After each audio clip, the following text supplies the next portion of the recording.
Calling meeting to order. Welcome to the City of Milpitas Planning Commission meeting on June 24th, 2026.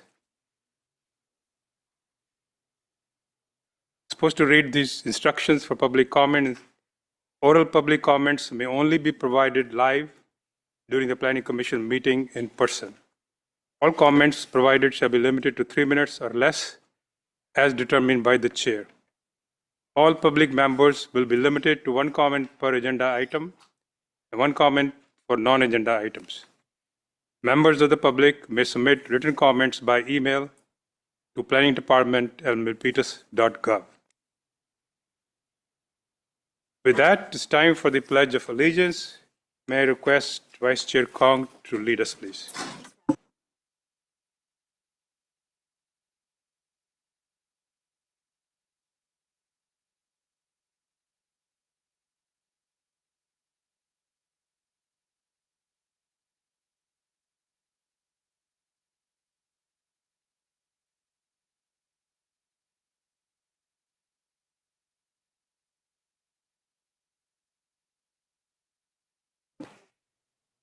May I now request Liz Medina to take the roll call, please?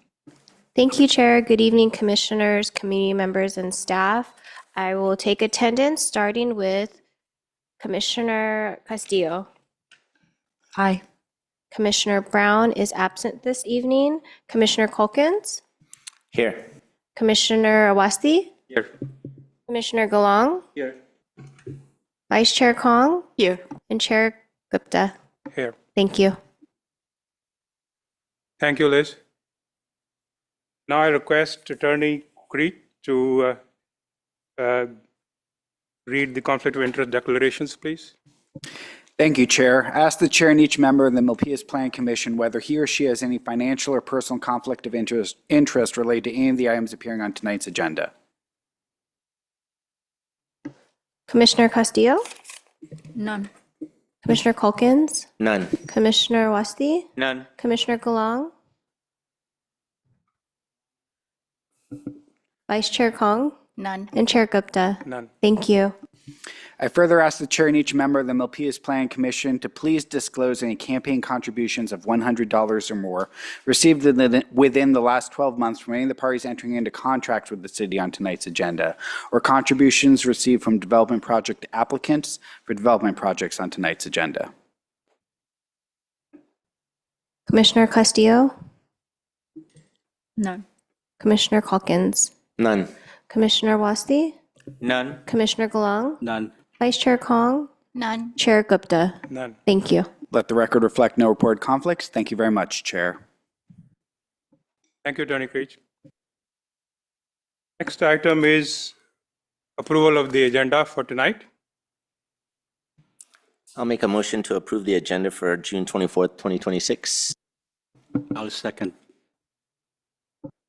Thank you. I have a motion by Commissioner Culkins, a second by Commissioner Galang. Commissioner Castillo? Aye. Commissioner Culkins? Aye. Commissioner Wasti? Aye. Commissioner Galang? Aye. Vice Chair Kong? Aye. Chair Gupta? Aye. Thank you. Is approval of the minutes for June 10th, 2026. May I have a motion to approve the minutes, please? I make a motion to approve the minutes of June 2026. I'll second the motion. Roll call, please. Motion by Commissioner Wasti, seconded by Commissioner Kong. Commissioner Castillo? Aye. Commissioner Culkins? Aye. Commissioner Wasti? Aye. Commissioner Galang? Aye. Vice Chair Kong? Aye. And Chair Gupta? Aye. Thank you so much. Thank you. Are there any announcements from the planning commissioners? If none, is there an announcement from Mr. Lee, the planning director? Thank you, Chair. Just one announcement. The entire city will be taking our July recess for all public meetings. And for the Planning Commission in particular, the next Planning Commission meeting is scheduled for August 12th. Same place, same time. No other announcements, Chair. Thank you. August 12th, that's You don't mean a month and a half from now, right? Okay, all right. This public hearing.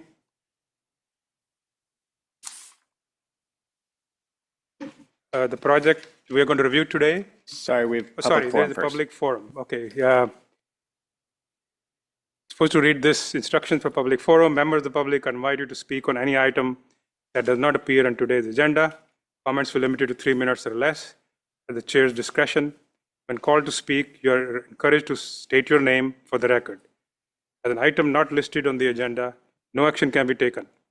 However, the Planning Commission may instruct the staff to place the item on a future meeting agenda.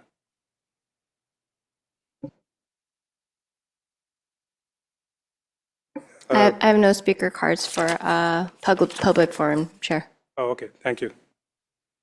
All right, then we'll move on to public hearing. What we are reviewing today is multi-residential townhomes at 1601 to 1765 South Main Street. May I request project planner Christina Fung to make the presentation, please.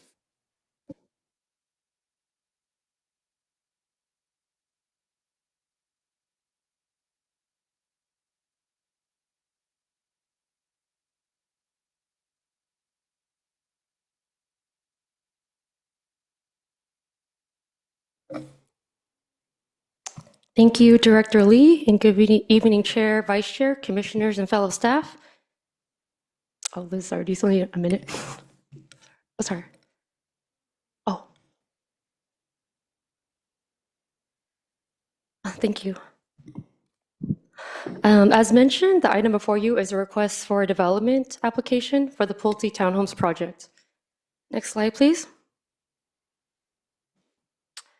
The application is a request by the applicant, Pulte Homes, on behalf of the property owner for a site development permit, conditional use permit, listing tentative map, density bonus permit, and environmental assessment to develop 272 townhome condominiums on an 11.2 acre site at 1601 to 1765 South Main Street. This project will consist of 29 multifamily buildings, including 554 private garage parking stalls, 93 guest parking stalls, landscaping, and associated site improvements on an 11.2 acre site. The developer proposes 41 below market rate units for sale, which allows them to invoke the state density bonus law pursuant to Government Code Section 65915 and Senate Bill 330, also known as the Housing Crisis Act of 2019. By invoking the state density bonus law and SB 330, the developer is eligible for concessions, waivers, and parking standards that are different than the city's, and is subject to the Housing Accountability Act. This site was also identified as a rezone site in the city's latest housing element update. And I think Director Jay Lee might discuss these laws a little bit more in the next slide. And this is just a rendering of the proposed project. Next slide, please. Good evening, Commissioners. I just wanted to briefly summarize some of the relevant state laws for tonight's project. There are many relevant state laws, but just wanted to focus on a couple of the key ones. There's, of course, the state density bonus law. And if a developer or an applicant provides affordable housing at minimum 10%, then they are eligible for concessions or incentives and waivers, and also parking reductions built in through the state density bonus law. So just wanted to highlight that as this is relevant to this project. A little more detail, the concessions are really the applicant or a developer or the city in making any decision related to providing a concession is to find that meeting this standard would reduce the financial feasibility of the project.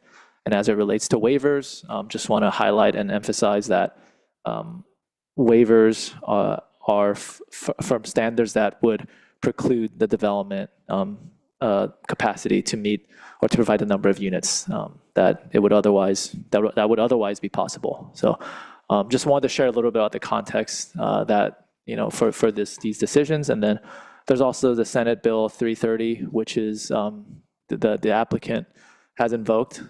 So for this state law, there's a preliminary application process where if you provide the required information as outlined in the state law, the applicant may lock in the development standards, zoning regulations, and impact fees at the time of the submission date. And then also just a reminder that there's a limit to the number of public hearings, 5 meetings, and then all design standards must be objective. That's another critical component. So that's just wanted to quickly provide an overview of these state laws before we get into the project, just so that the relevant state laws are clear. Thank you, Jay. Ms. Medina, I think you can go to the next slide. And on this page, we just wanted to show an aerial view of the project site. On the left, that's outlined in yellow, and on the right, it's outlined in red. And the zoning map shows the surrounding areas and is within the southwestern limits of the city's boundaries. The project site is zoned MXD, or mixed use, and is not within any specific planned area. The project site was removed from the Main Street Gateway specific plan area about 3 years ago, in June 2023, with a separate city-initiated general plan amendment and zoning map amendment to move several parcels in or out of the city's 2 specific plan areas, to align with the update efforts to these specific plans and the general plan update that was adopted in 2021. The project site is currently developed with 6 commercial office buildings constructed in the 1980s and is currently known as the South Bay Tech Center. South Main Street is located east of the site and Montague Expressway to the south. I just note that Montague Expressway is owned and operated by the County of Santa Clara Roads and Airports Department. Further south is the city of San Jose. The project site is an odd-shaped lot, and it's bounded along the north and west property lines by an existing single-family residential subdivision, also known as Planned Unit Development, or PUD number 6, the Starlight Pines, which is also shown with the yellow area.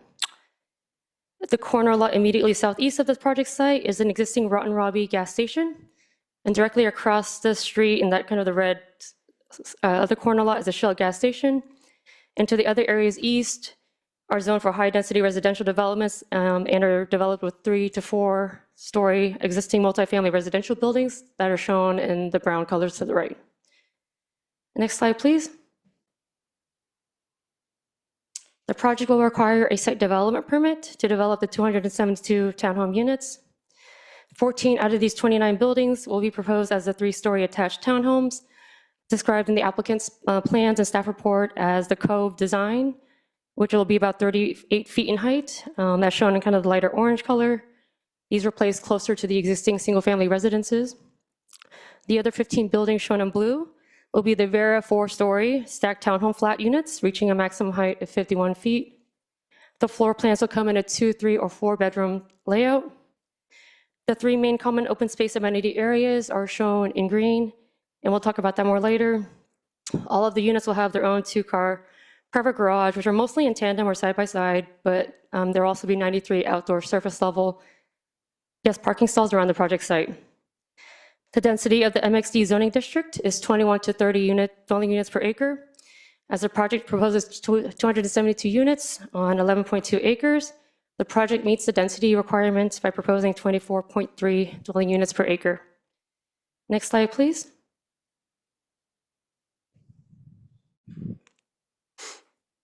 The project also requires a vesting tentative map and a conditional use permit, which will allow the applicant to subdivide the units into condos where they will be made for sale. Because the subdivision has more than 5 units, the City Council will have the final decision on the project with a recommendation from the Planning Commission. Due to the size of the site, this graphic here is just showing about half of the site's tentative map on sheet TM2, but the other half is on TM3.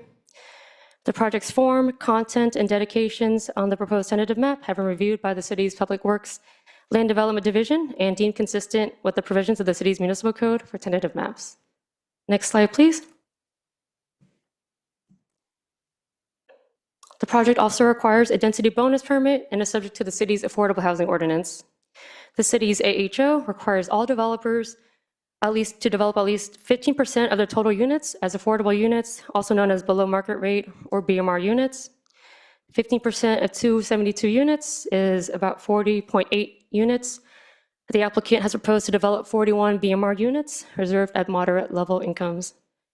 The image here shows the proposed distribution of the 41 BMR units throughout the site in two colors representing a 2-bedroom unit in blue and 3-bedroom in green, with about 13 units for the Cove 3-story townhomes and about 28 for the Vera 4-story stacked flats. The city's Office of Housing has reviewed the project with the provisions of the city's affordable housing ordinance, and they've issued a conditional approval for the project and will have the authority to further review the proposed VMAR distribution in the building permit review phase. The applicant will also have to execute an affordable housing agreement prior to certificate of occupancy. Next slide, please. And to encourage affordable housing production, the state density bonus law allows developers to receive density bonuses and other incentives such as concessions, waivers, and parking reductions when affordable housing is incorporated into the project. Specifically, an applicant can request relief from development standards in order to achieve the proposed density in exchange for including affordable housing. The project qualifies for the use of this state density bonus law because more than 10% of the units will be reserved as affordable for moderate level, as we previously discussed. And so they can request waivers of parking ratio reductions and one concession under their proposal. Waivers can be used for any development standard that would physically preclude or make construction of a project physically infeasible. Concessions or incentives allow a developer to deviate from design standards and/or development regulations when such regulations potentially make a project economically infeasible for the developer to build. Reduced parking ratios are also offered under this law, which supersede the city's ratios and are not considered a separate waiver or concession request. The applicant has summarized the requests in attachments E and F of the staff report, which includes one concession and two waivers from the city's objective design standards, and one from the waiver from the city's zoning ordinance. The project's parking requirements are met using the state density bonus law reductions, which require a maximum of 416 stalls, and the project will provide 637 total stalls, 2 per unit in the private garage, and 93 uncovered guest parking stalls. All reviewing departments, including building, fire, engineering, and police, have reviewed the plans with the proposed project request and found no public health or safety problem with the applicant's state density bonus law request. The city's planning department has also consulted with the city attorney's office for all requests and have determined that they meet these provisions. Therefore, the city must grant the applicant's SDBL request to allow construction of the project and its affordable units. Next slide, please. And the project meets the development standards of the MXD zoning district. Where the project is not in compliance with any of these standards as shown, the SDBL requires the city to grant waivers for a relief to the standard as we just described previously. Next slide, please. And the top graphic here is a rendering of the project, and the bottom left is an elevation of the 3-story Cove buildings, and the bottom right are the 4-story Vera stacked flats. Pulte has stated that the design of the buildings are reminiscent of urban row homes, reflecting California modern aesthetic that is influenced by the mix of industrial and commercial sites next to the property, and reflects a combination of sloped and flat roofs with siding and stucco-clad walls, including brick and stone accents, and is compatible with existing townhomes along South Main Street. The 3-story Cove units will include private fenced outdoor areas, fronting paseos, pocket parks, and sidewalks, and the 4-story units will include a mix of entry types ranging from raised entry levels to covered porches. Overall, the earth tone colors and materials were chosen to complement the existing neighborhood. The applicant can go in detail if you'd like in the presentation later. And next slide, please. And the city's objective design standards were adopted in 2022 in response to several new state laws, including SB 330 and SB 35, which allow for expedited streamlining and mandates each city to adopt their own ODS to replace any subjective standards needing to adopt its own standards for projects to be reviewed with. All projects proposing 2 or more dwelling units must demonstrate how it meets the intent and purpose of the ODS, and those using streamlining laws, such as SB 330, must demonstrate compliance with all of these standards, or they must use an SDBL waiver or concession. The graphics here, except the one on the bottom right, come directly from the city's ODS fact sheet. And please note the quote on the top right that comes directly from the SB 330 Government Code section, in which these standards that involve no personal These are standards that involve no personal or subjective judgment by a public official and is uniformly verifiable by reference to an external and uniform benchmark or criterion. It continues on. Therefore, while it is difficult without one's own personal subjective judgment on a project design And with the use of SB 230, the city can only require an applicant to comply with what is adopted and in effect at the time of this preliminary application. And they can't require an applicant to add something just based on something we personally think the project should have or include, but we can try to provide recommendations. As discussed previously, the project complies with the majority of the city's ODS and needs 2 waivers and 1 concession from the ODS, as discussed in the staff report and detailed in attachments E and F. One of these ODS requirements is that the applicant needs a concession for his buildings 1 through 7 along the shared property line of the adjacent single-family residences with a daylight plane provision. The applicant has requested this concession and has tried their best to comply as they are proposing a minimum 20-foot rear setback instead of the 10-foot minimum setback required in the MXD zoning district, and notes that potentially only a partial vertical view of the rear 3-story roof parapet wall might be seen from the adjacent neighbors' yards, and are just blank walls with no windows and no balconies, and as such should cause no significant concerns of privacy. These types of roof parapets are very common in any types of projects and any kind of land use to screen roof features. This also does not, consider any potential landscaping and trees that might be between both sides of the yards. Furthermore, the building setbacks of the adjacent properties also have their own required rear setbacks and limitations with easements on both sides of the property line, so it creates further distancing of both sides. And these kind of daylight plane provisions kind of exist in urban planning design features to help ensure that adequate light and air is still maintained between properties, helps alleviate privacy concerns as the new buildings will be set back adequately, and they kind of help protect against visuals of excessive bulk. Next slide, please. And we just wanted to quickly show this. This is just a partial sheet showing some details that the fire department looks at. I know we did get several public comments, but just know that the fire department does do a very, very thorough job. The sheet was too large to fit every single thing on here, but they are looking for things like minimum distance between the alleyways. They have to have a certain amount of radius for the hose to go around and things like that. So just know that they do a very adequate job. And initially, the applicant, I think, did propose, ingress, egress outside of Montague, but that was, determined not to be okay by the county, Santa Clara, and also with consultation with the city's traffic division department, because of, Montague Expressway is just very, very fast, high travel lane. But the fire department has conditioned, it has to be an EVA only, so it's going to be protected by bollards, so only use if that is necessary. And the fire department has included several conditions of approval related to the purview that will be further reviewed in detail if and when the project goes to the building permit review phase. Next slide, please. The city's 2022 transportation analysis guidelines, they contain thresholds for when a project requires a vehicle miles traveled study determined pursuant to CEQA, and when a transportation operation analysis is needed to address transportation deficiencies and conform to the Santa Clara County Congestion Management Program guidelines.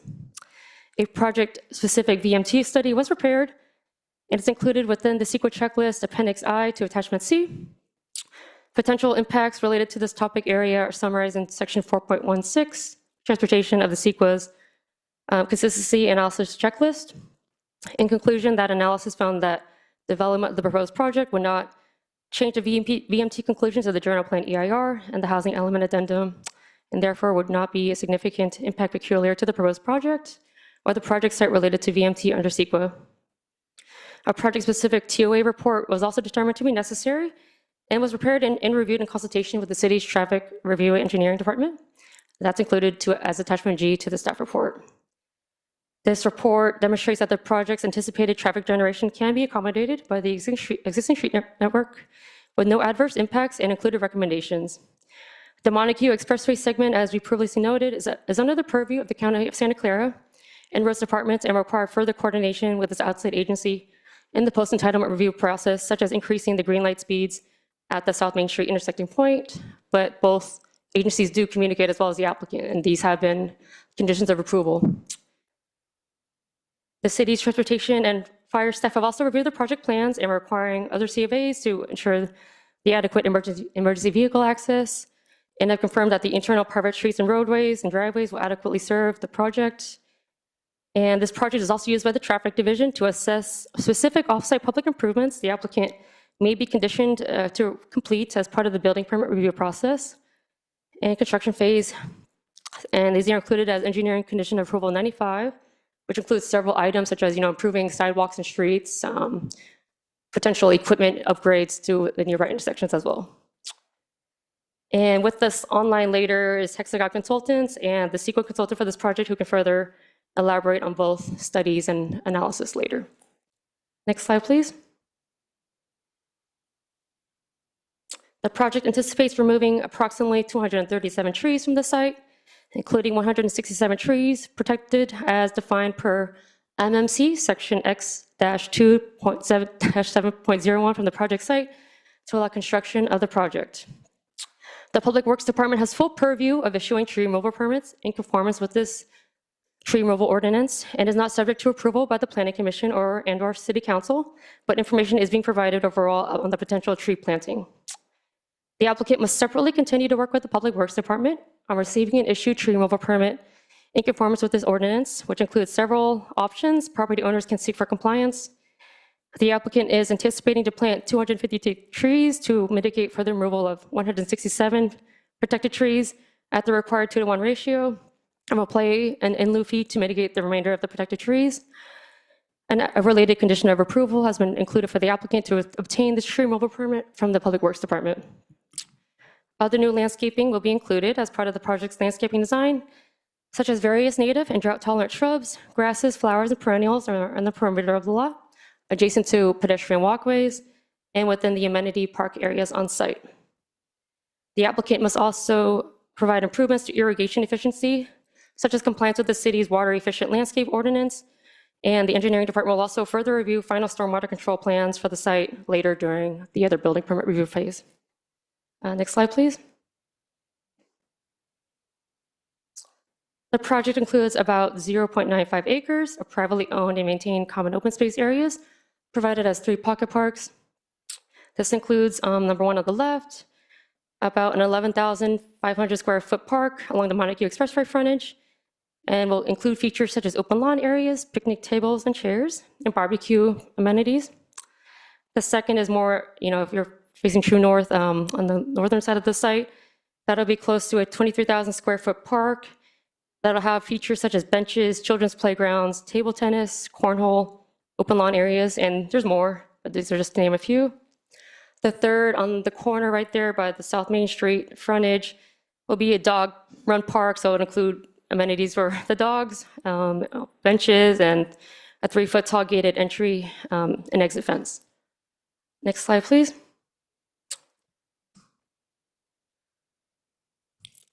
Staff have analyzed the project's parkland requirement for areas outside of any of the city's specific plan areas for the site, which is detailed in the staff report. The city has determined that the applicant must pay for a total of 2.44 acres to satisfy this parkland requirement in combination with the on-site common open space areas we just described on the last slide. Next slide, please. The applicant will also be subject to the following development impact fees: the park and lieu fee that we just discussed, a public art fee. Other fees to be collected by other departments include those that would be collected by the engineering division for various features such as utilities, including water, sewer, wastewater, and also the Calaveras Boulevard widening traffic impact fee.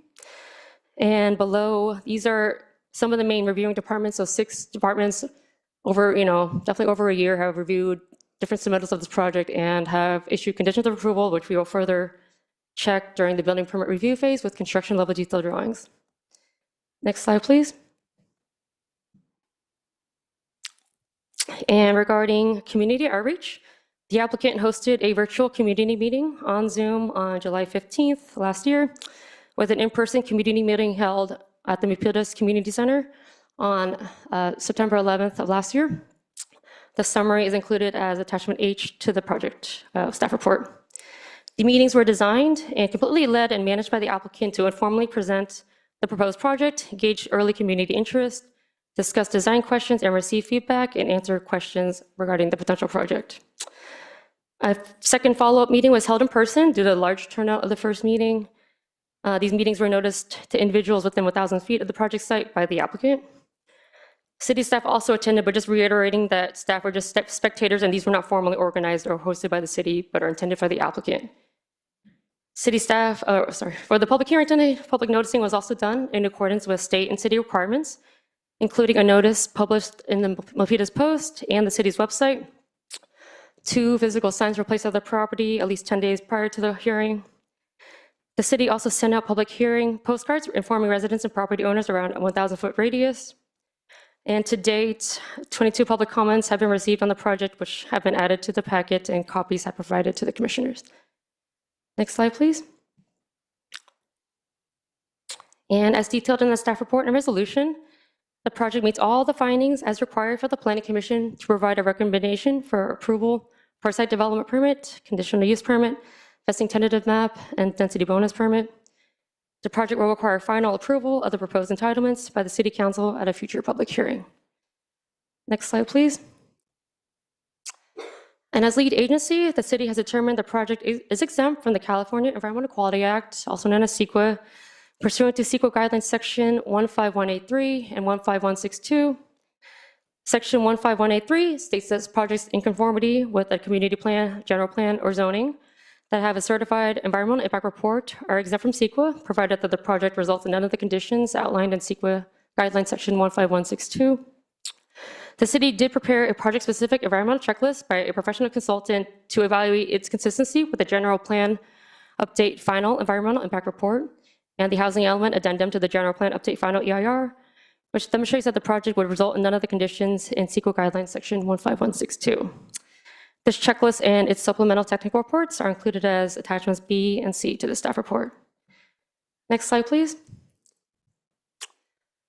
And in closing, staff recommends that the Planning Commission open the public hearing to receive comments, move to close the public hearing, consider the exemptions in accordance with CEQA, and adopt resolution number 26-014, recommending the City Council approve site development permit number SD25-0003, conditional use permit number UP25-0001, vesting tentative map number MT25-0001, density bonus permit number DB25-0001, and environmental assessment number EA25-0001, subject to the findings and attached conditions of approval. This concludes staff summary of the project. Thank you for your time. I'd also like to introduce the Pulte Homes team, who is available here for questions later, and also have sub-consultants here available for questions available online. Also available online to assist with any CEQA-related questions are LSA consultants who help prepare the environmental checklist. The applicant team has also prepared a presentation, and they would like to go present that when you think it's the right time. Thank you all, and Ms. Medina, thank you for your help. I think the slide should be in the subfolder. Thank you. Thank you, Christina. Is there any presentation from the applicant?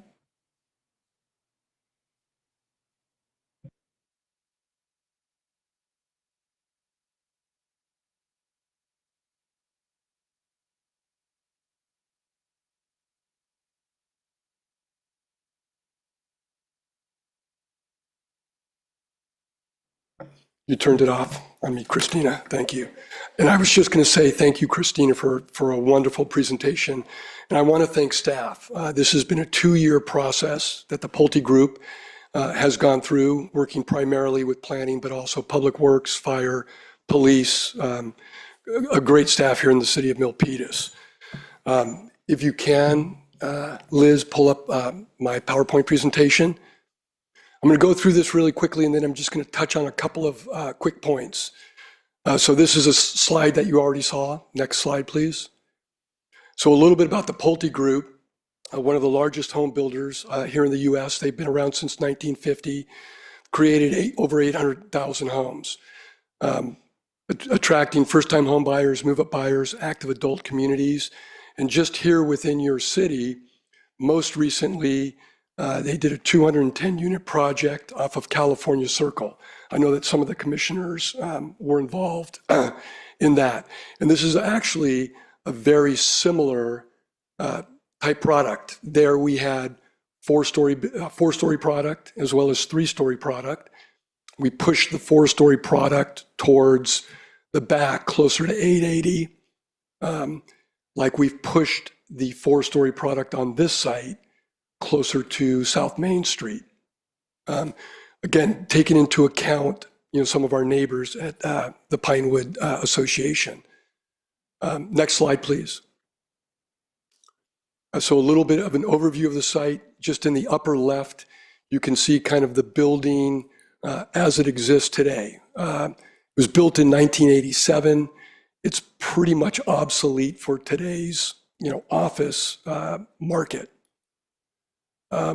Just wanted to point out that the general plan would allow up to 336 units on this site. Pulte is coming in, obviously, with 272 units. Next slide, please. The site plan that you've already looked at, but that I might go back to. Next slide, please. Some of the proposed amenities that we have, close to an acre of land in 3 parks. Next slide, please. So the project benefits. Christina touched upon the 15% of affordable housing. That's within your affordable housing ordinance. That's required. Believe that the city does prioritize employees and residents of Milpitas for those units. So anybody who's listening online, get your names in. It obviously helps address the Milpitas RENA number obligation. This was a site that the Planning Commission and the Council back in 2023, I believe, when they adopted the housing element, looked at as future housing, providing opportunities, obviously, for home ownership close to employment, the publicly accessible open space. So the largest of the 3 parks that we have on the site, we will be recording a public access easement. So it won't be just for the residents. It will be for any and all members of Milpitas. The park fees, we talked about approximately $5.6 million. The school district fees would be approximately $2.4 million. And then there's a public art fee, which is typically a percentage based on the estimated building cost. Next slide, please. Christina already showed this, so that's the affordable housing plan. And just to let you know, essentially what we do is we do a ratio of, so however many 4-story products we have, whether they're 2-bedroom or 3-bedroom or 4-bedroom, they're the exact same for the below market rate units. And there's no difference in the construction or the finish of those units. Next slide, please. This is just some of the project architecture. And I do want to point out, so going back to the California Circle, I mentioned we had 4-story and 3-story product there. We made slight changes on the 3-story product here. So we usually would have a 3rd-story balcony, but we've removed that in consideration of the neighbors that are adjacent to the site. Next slide, please. So the project schedule, we started out with actually what's called a pre-application, and that was in the summer of 2024. We then made our, I'm going to say, formal application and our SB 330 application kind of in fall of that year. And I think that we've gone through essentially 4 plan checks with city staff, cleaning things up, and also making some modifications to help address some of the neighbors' concerns. We believe that if and when approved, say in August or September of this year, we would break ground starting in probably January or February of 2027. And we would assume that the first units would be available for sale in early 2028. Next slide, please. Okay, so before you ask me any questions, I just want to go over a couple of things really quickly that Christina had brought up. Number one, the parking. I think it's important to note that even though we're slightly below the City of Milpitas standards for parking, what we're allowed to do per the state is essentially like 1.5 parking spaces per unit. We greatly exceed that. We're at 2.34 parking spaces per unit, which I feel is very substantial, and that's what Pulte actually wanted. The building I had mentioned that was constructed in 1987 currently has a vacancy rate of approximately 40%. Another one of the comments that came early on was from Valley Transportation Authority. And they had they had a couple of comments with regard to closing down the access out to Montague. We insisted, or I should say, strongly encouraged them to allow an emergency vehicle access that could be accessible by both the fire and the police department, which they agreed to. They also wanted us to create a pedestrian throughway. Can you put the site plan back up just one more time? So when I think our first version of this project showed a connection from our site directly into the neighborhood. As you can see, and I'm not sure the name of that court, one of the neighbors could help me. You see right kind of in the middle on the upper top, Greenwood Court or Greenwood Way. So that was planned to be a kind of a pedestrian access back and forth. And the residents, and there were, I'm going to say about 30 or 40 residents that were in the first community meeting, unanimously objected to that. And so we explained to the city our rationale for keeping that closed, and we explained that to VTA as well. The other thing I wanted to mention was with regard to Montague Expressway. As Christina correctly pointed out, that is a county roadway, and they had explained to us that they're planning on doing pretty substantial work between 880 and Main Street.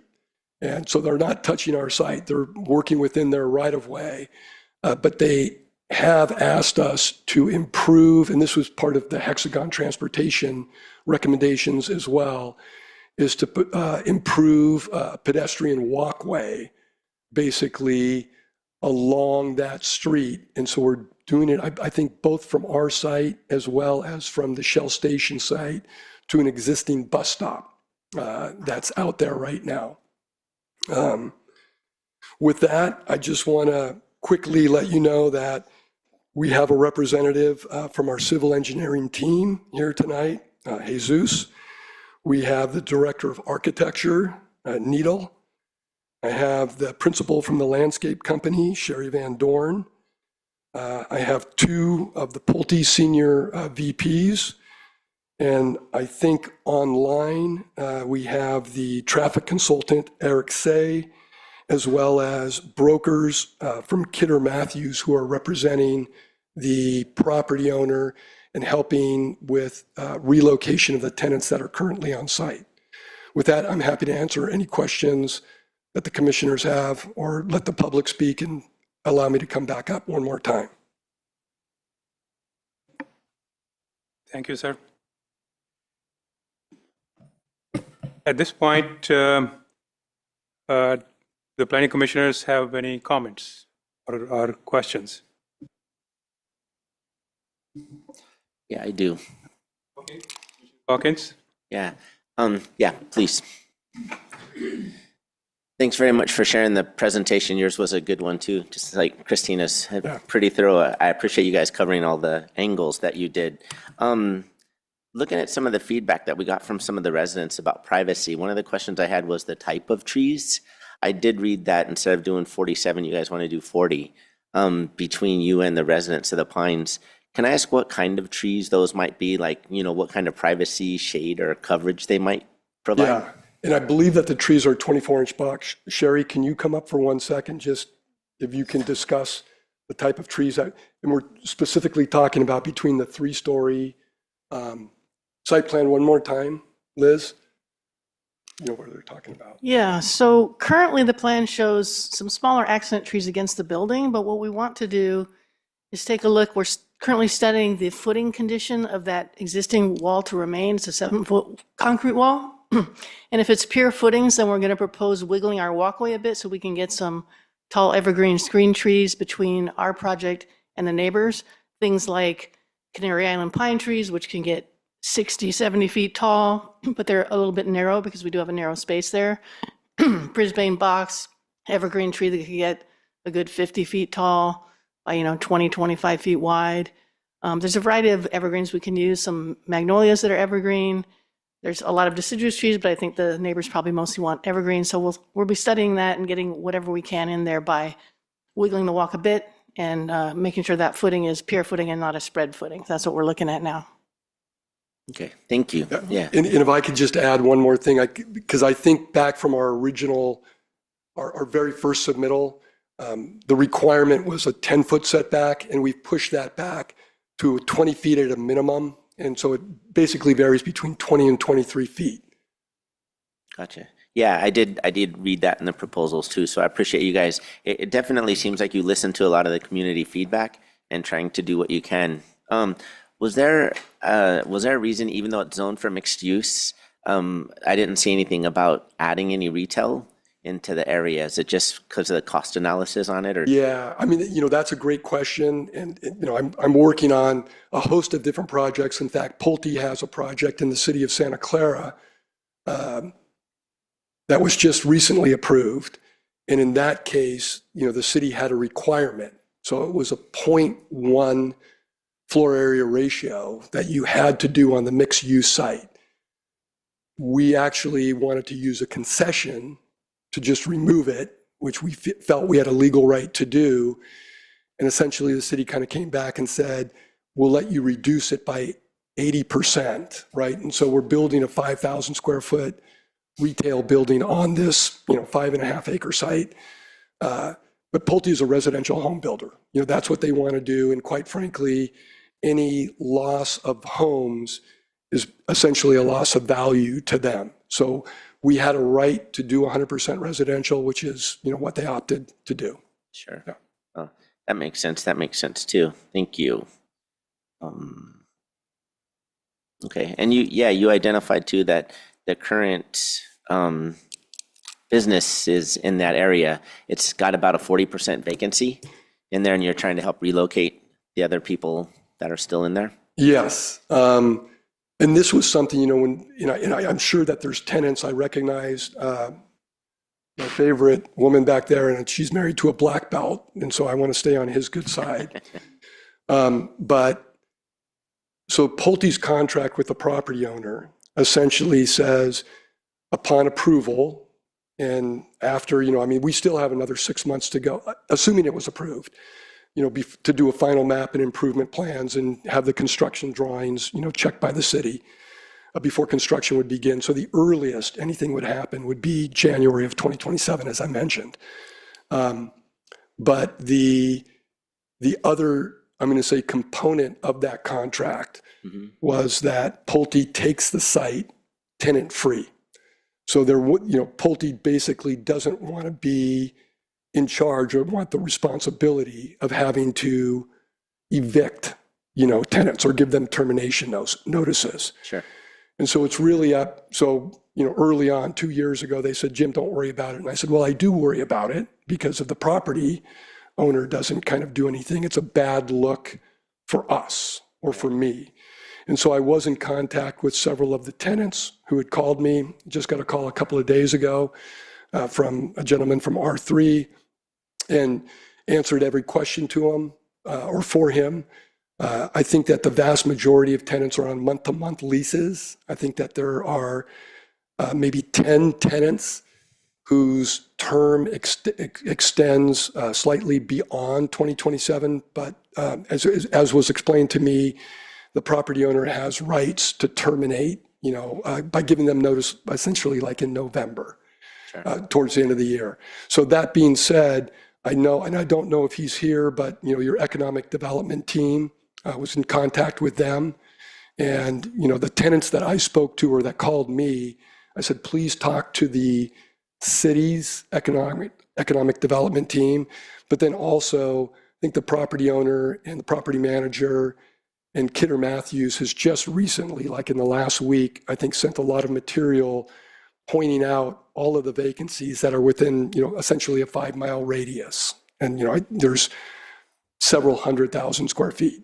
Yeah. Yeah, we've seen that too. So, okay. Thank you. I did have one question for Christina. Thank you, Jim.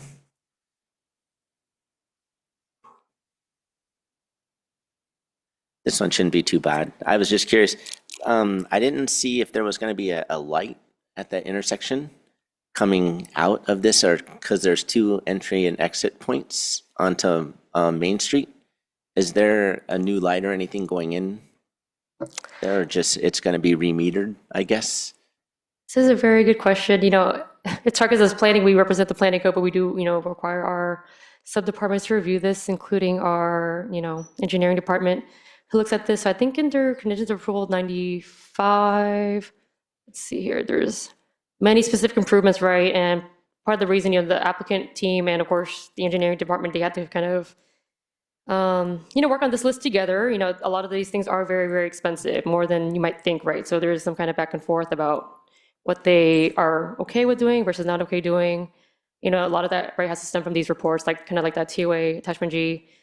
And so I can't pronounce the street very well, but I think very close to the other kind of multifamily residential neighborhood, I think along South Main Street and Michaelis Drive, they're gonna have to, I think, like make sure the safety pedestrians or improvements are kind of restriped and redo a good amount of that frontage and redo it. Like they call it kind of like I think it's just, the name sounds weird. I think you might see it the word like antenna, but that does refer to kind of like the saddle or the intersection street light. Yeah. And it is very interesting when we talk to the engineering team. It is very, very fancy. There's Wi-Fi and all these fancy things, but because these are expensive, there's the construction level detail design is when they start choosing more so the exact type of improvement and specification. So when you guys did the review and stuff, at the end of the day, with some of the minor changes that they're looking at doing, there's no safety concerns from the perspective of that, and if there's pedestrians in the area? I think there's, of course, they evaluate based on, like I said, there's guidelines that we established in 2022, the VMT that's, with CEQA, and there's also the requirement for the LTA, which is reviewed with the Santa Clara's kind of congestion management program. So in discussing with our traffic team before this, some pedestrian improvements that they're going to have to do is, a new sidewalk along Montague Expressway frontage, a new pedestrian connection to the Pearl Zanker Elementary School, upgrade driveway 1 intersection with, there's ADA ramps, crosswalks, pedestrian signals, signal modifications for safety and multimodal enhancements, preserve site distance at driveways, consider no U-turn restrictions near the Jack in the Box driveway, evaluate the right-of-way dedication for future Class IV bicycles on South Main Street, and making sure that there's adequate kind of trash circulation. I know a lot, a big concern is that intersection along South Main Street and Montague Expressway. And just so you know, this is I'm not necessarily a traffic person myself, but we do have very special traffic staff that we do consult with, and they do go back and forth on this draft report before it's final. So based on that attachment G, traffic assessment report, the project would generate 9 net trips during the AM peak hour and 97 net fewer trips during the PM peak hour. Because the directionality of the trips for residential uses are different than that of the employment uses, the net project trip generation would be outbound traffic for AM peak hour and 66 trips. So these traffic conditions are observed in the field to observe other operational deficiencies and to confirm the accuracy of these calculated levels of service. And so, of course, they want to identify existing traffic patterns that may or may not be directly related to the intersection level of service. And 2, to identify locations where the level of service calculation does not adequately reflect in the field. And so field observations reveal that the level of service analysis generally reflects the actual existing traffic conditions. Notable observations, are summaries of the 2 main intersections, South Main Street and Montague. But as we said, the Montague Expressway is controlled by the county. And so some things that I've talked about with the traffic division managers, they might control how quick the green light turns on that South Main Street turn, but, like we said, that is going to require more coordination with the county in the post-entitlement process. So, but they are heavily aware of this project, and there was some communication, like Jim said, on these efforts. But, because the project isn't official yet, that they don't really make these kinds of official decisions yet. So yeah, peak hours on Montague Expressway are highly congested during the AM and PM. In the morning, westbound, it sends back eastward from South Main Street and past Trade Zone Boulevard. And so vehicle, queues from that southbound right turn movement from South Main Street. If I could just cut in. So thank you for all the detail, but just to summarize, to have a signalized intersection is a pretty big maneuver. So usually you don't do that unless it's a pretty active intersection. So with those two driveways, I don't think there were any recommendations for adding new signals there. Although at the intersections that are existing nearby, I did see in the report that there were recommendations to improve the efficiency of the signal. So they call this signal improvements or upgrades. So I imagine that'll be part of the plans and some of the pedestrian improvements that Christina also mentioned. These things will be figured out in detail during the as the public improvement plans as they come together, as they're reviewed and as they're approved. But the recommendations are there in the report, and we generally follow that. But the details are figured out later on in the process. Oh, thank you. Thank you. Yeah, that was interesting too. But if you're into that, I guess. No, that was good. Thank you. Okay, are there any questions from anybody else? Vice Chair Kong? Thank you, Chair Gupta. I have a few questions for Christina, if you don't mind. There's also a letter from Valley Water requiring that the plant palette near the creek follows a specific design guide. Has that feedback from Valley Water been incorporated into the conditions of approval?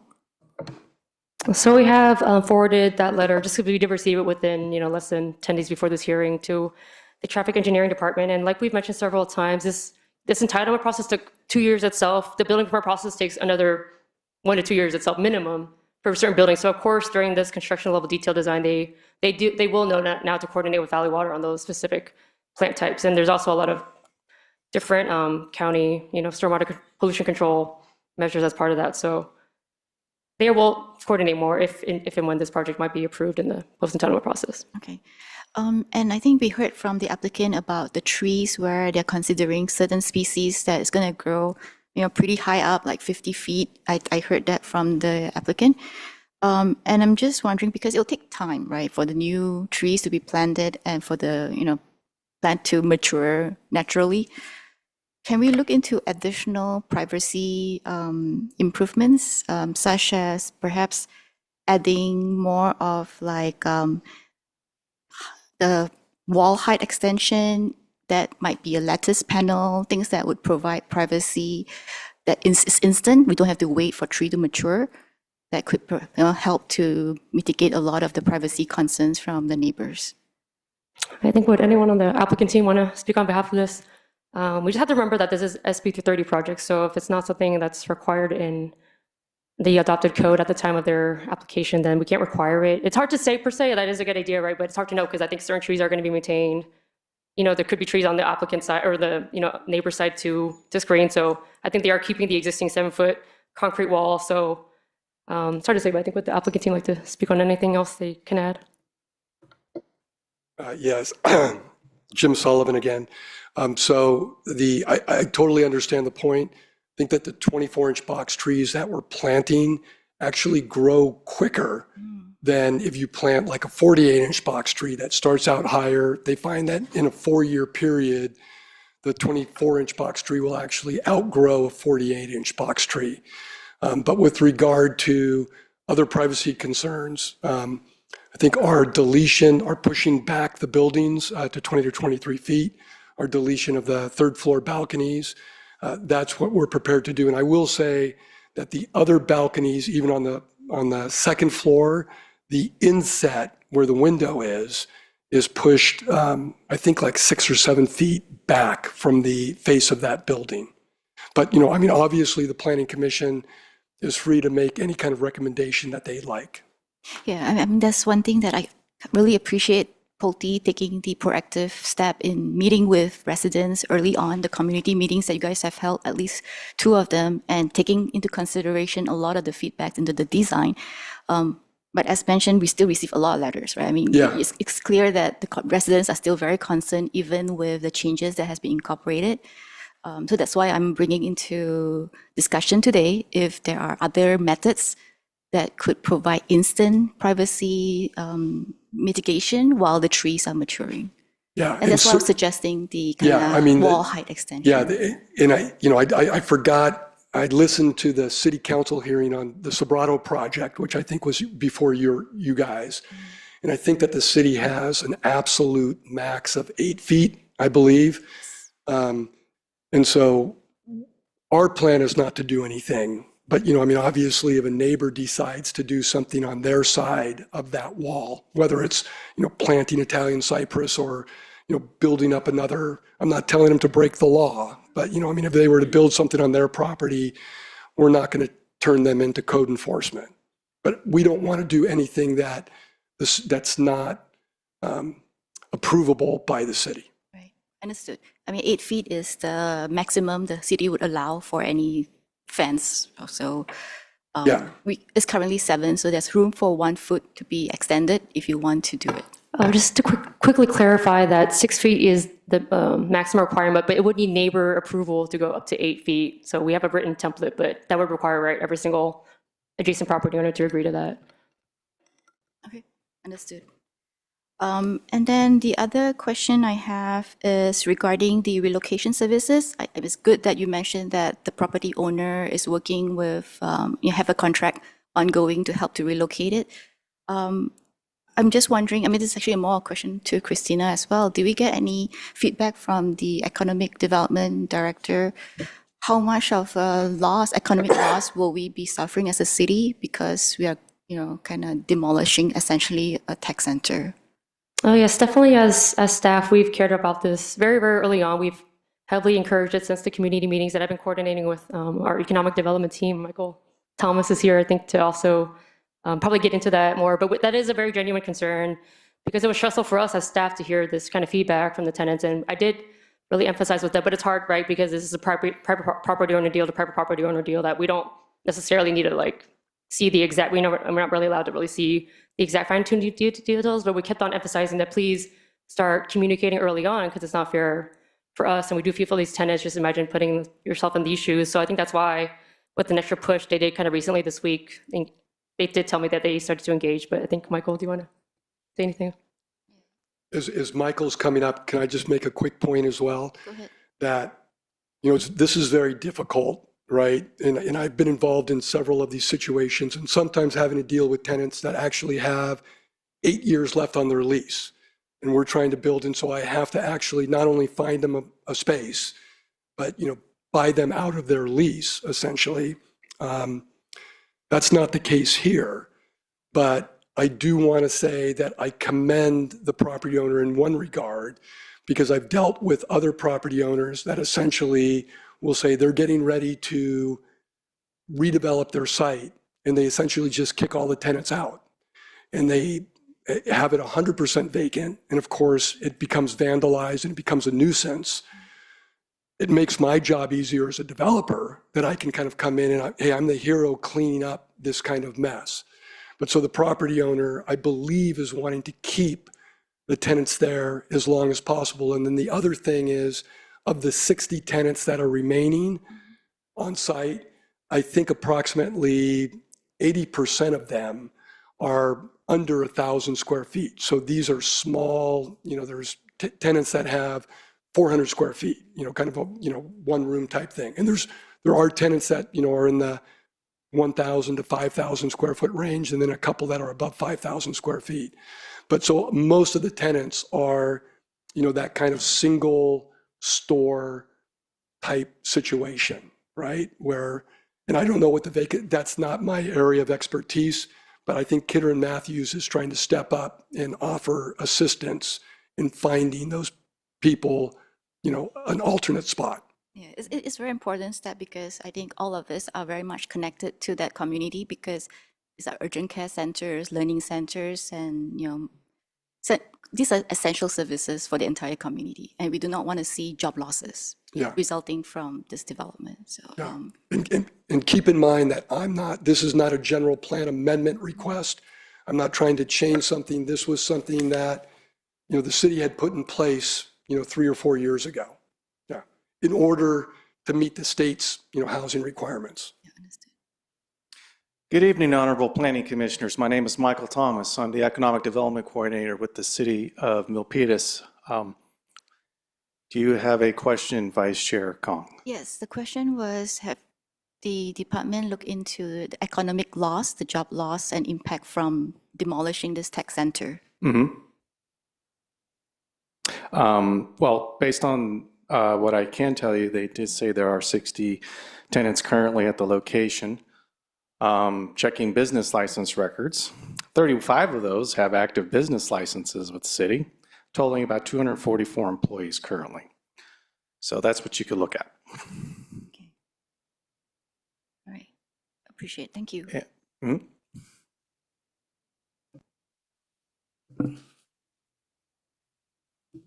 Commissioner Galan? Yeah, I have a question, sir. There is the 102 three-story and then the 174 story stacked flat townhomes. What's the difference on the three-story and the four-story?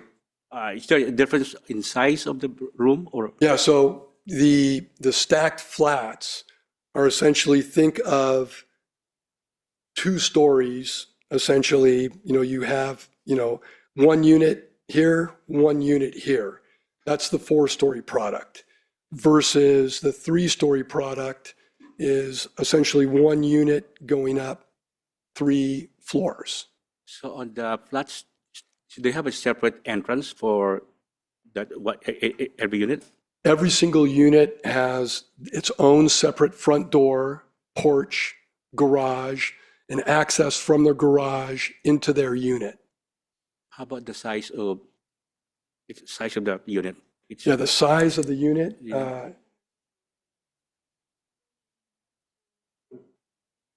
So the smallest unit is 1,400 square feet. The largest unit is 2,300 square feet. So how many parking are required in each unit each on the 4-story? Do you have I don't see the parking space. Yes, okay, so the way that, Milpitas has a parking standard, the state of California has a parking standard, which trumps the city's parking standard, and we are in between, but much closer to the city standard. So what the state says, if you have a 2 or a 3 bedroom housing unit, you have to provide 1.5 parking spaces for each unit. Okay. If you have a 4 bedroom unit, the state says you have to provide 2 parking spaces per unit. What we're doing, and our plans, by the way, are 2 bedroom and 3 bedroom, but some of the larger plans have an optional for a 4th bedroom if they want it. So it's like a den, but it could be made into a bedroom. So what we're providing is 2 spaces for every unit. So we're already above the state's requirement, plus 93 guest parking spaces outside. Okay. How about the handicap parking? Do you have a handicap parking? Yeah, so there's a requirement, and I believe I'm going to look at my civil engineer, 1 handicap space per. Okay, so 10% of the total. So if we have 93 guest parking spaces, we would have 9 or 10 handicap spaces. Okay. That's all reviewed by the city, and I'm sure that we're complying. Give me, I don't know if you can, give me the reason why there's a 4-story and a 3-story instead of making all the 3-story. What's the main reason why you combined on those 3-story and 4-story? Yeah, and sometimes the Pulte Group, will build all, 1 product type, 3 stories. So a project that I did with them in Campbell, all, 116, all of the same product, right? 3 stories. But when you get to larger numbers, right? And I'm looking at California Circle or a site like this, there's a benefit of providing different, there's different buyers that, might be looking, there are different price points. So the smaller units, which might be the 4-story, and I'm not sure if that's the case or not, but that would appeal to somebody that maybe can't afford the larger 3-story unit. So, and it allows also, not just Pulte, but any developer to sell 2 different products at the same time. So theoretically, they can move through the project in a more rapid fashion. If I may add, the minimum density is 21 dwelling units per acre. So having a completely 3-story building throughout the entire development, it might have been very difficult, if not impossible, to meet that minimum density. And also, just from a policy perspective, having different housing types is always beneficial to an area for more options. Thank you. Yeah. Okay, thank you. But to answer your question, I think that we could have met the 21 with all the 3-story product type, but we probably would have lost our 3 large park areas. And we would have had to push the units, much closer to, our adjacent homeowners. So, I mean, this was just the best plan, I thought. Yeah. Okay, thank you. At this point, I'll hold my questions for now because we'll get a second chance. At this point, I'd like to open it up for the public to give any comments. I'm sure, how many speaking cards do we have? Chair, we have 11 speaker cards. 11 speaker cards. So may I request each one to maybe speak for 2 minutes instead of 3, so that we have more time for discussion. So let's start with the first speaker. First speaker is Guy Hawes.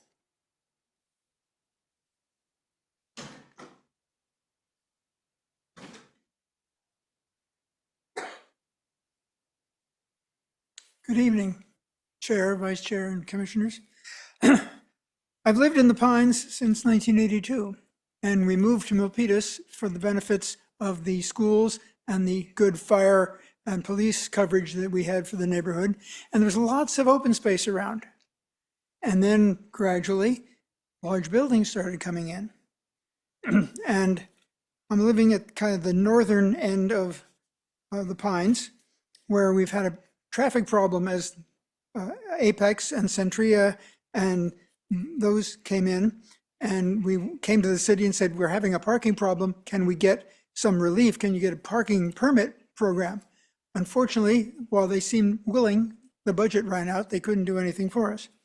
So I'm concerned about the possibility of this bringing traffic into the other end of the Pines, parking traffic, and the whole question of that pass-through near the school. I can see where VTA would want pedestrian flow to be able to get kids to and from the school, but that would mean people could come in, park their cars there, and go into the new development. So that bothers me. I would heartily commend to the Commission the extensive document that Helen Tuitt has provided you with all kinds of useful statistics. Thank you. Thank you. Next speaker. Bapenda Kumar.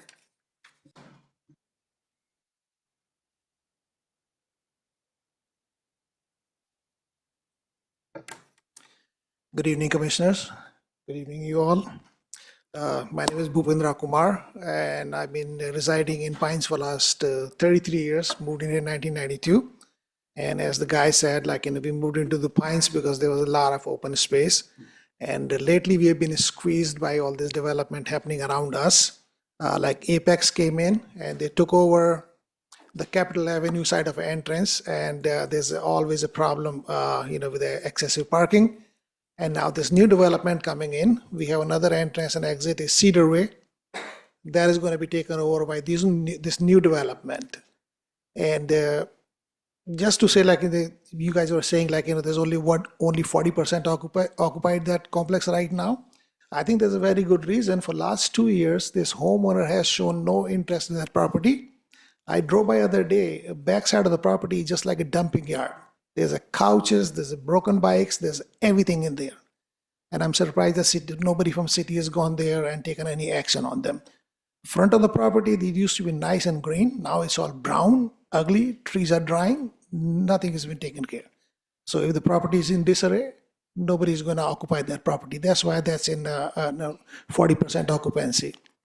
I have used that business plaza multiple times. There's urgent care. I've used it multiple times. There's a couple of temples. I've been there. There's a few daycare center. They're very active. There's a moving company. They help out in our neighborhood. So like this is I think this is a big loss for a small business if we let this happen. And I think our city is very big for the small business development and those type of support. So my vote, just please, we don't want this. Mixed use, yes. You can build a like semi-commercial, residential on the top type of thing. That's what's happening. Thank you all. Thank you. Next. Emily Fong.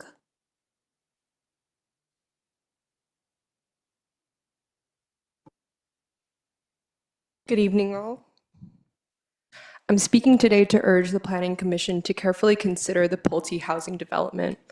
I want to first acknowledge that there's a massive housing shortage in the South Bay, and I'm in full support of increasing affordable housing density in Milpitas. That being said, I do not believe that it should come at the cost of the South Bay Tech Center. Largely, it makes sense that this is a supply and demand problem. We need more housing, so we just need to build more housing.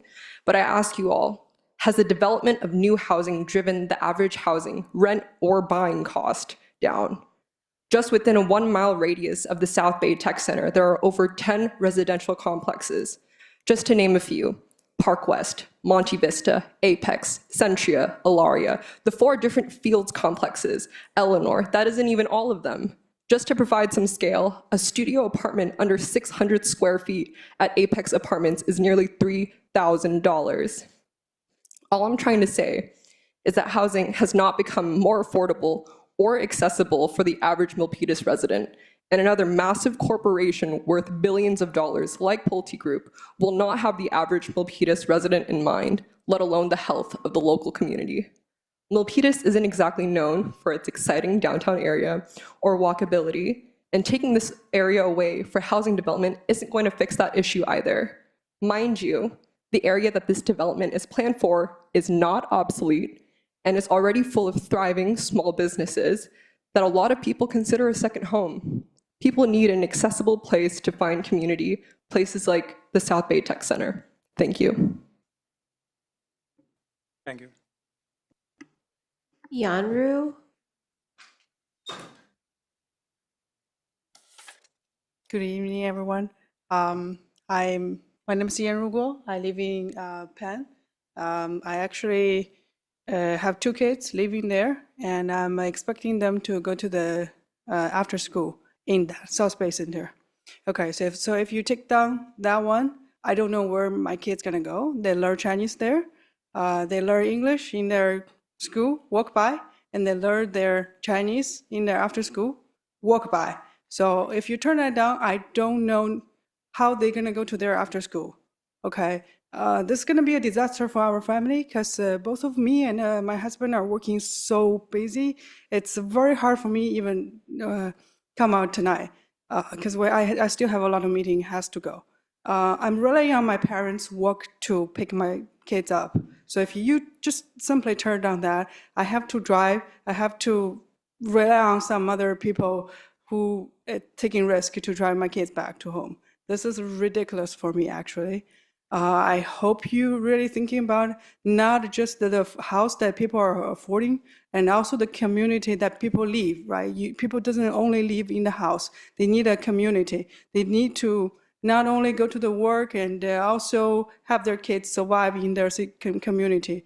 I don't know what's the story for the other empty space, which there's only grass growing there. Why not just taking those places, building something there instead of taking down this tech center? I'm not sure anybody can give me some answer on that part. Thank you.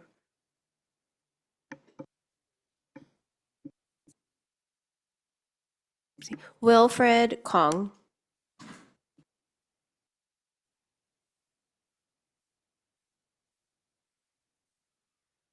Planning Commission, thank you for giving us the opportunity to speak.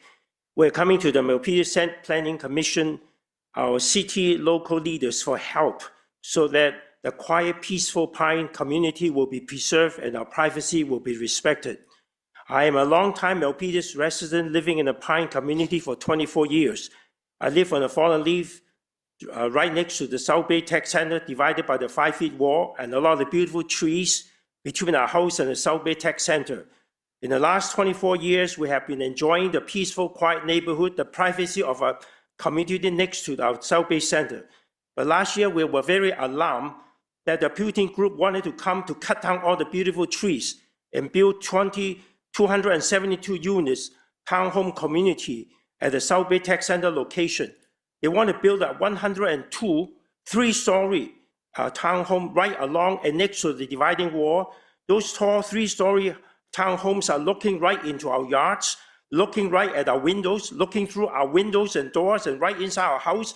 This building project does not respect the privacy of our quiet, peaceful community. It will directly disturb the privacy of at least 46 homes right along the divided wall. We did ask them to consider, but they did refuse.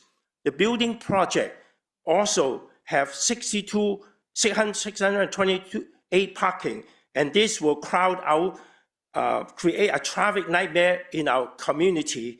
And we are coming to the Planning Commission, our leaders, to help us so that our privacy will be respected. Thank you very much. Thank you. Maribel Mendez.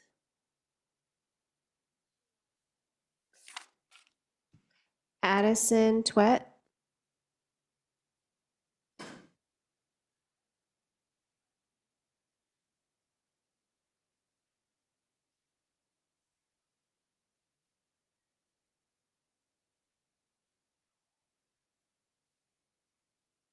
Hello.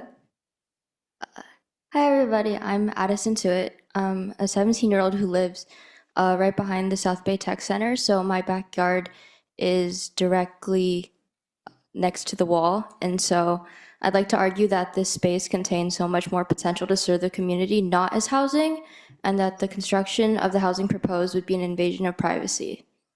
Starting off with privacy, a 3-story building 20 feet away from the backyard. Even if an 8-foot wall is established, 3 stories tall is significantly higher than that. And so those windows would be looking down directly into the backyard and the bedroom window. The trees currently there provide privacy, but if these trees were removed to grow back, and it would not replace them within a reasonable amount of time. About housing, I'd like to point out how we already have so much housing in this area, including many units already built by Pulte Homes. And so all those people that live there, they're going to need services, they're going to need jobs, and the South Bay Tech Center employs many of these community residents. And as a business space, it provides enrichments for kids, such as all those daycare centers, gyms, physical therapy, ping pongs, martial arts, and a lot of things for youth to do, where we can be somewhere doing extracurriculars that's not a disturbance to the public, and we can also find jobs in mom and pop shops. As a teenager, there's not very many places to be, so removing these would be detrimental. Also thinking about the future for Milpitas, I want to live in as an adult. I would want to make sure there's establishments within walking distance and not just houses upon houses and houses.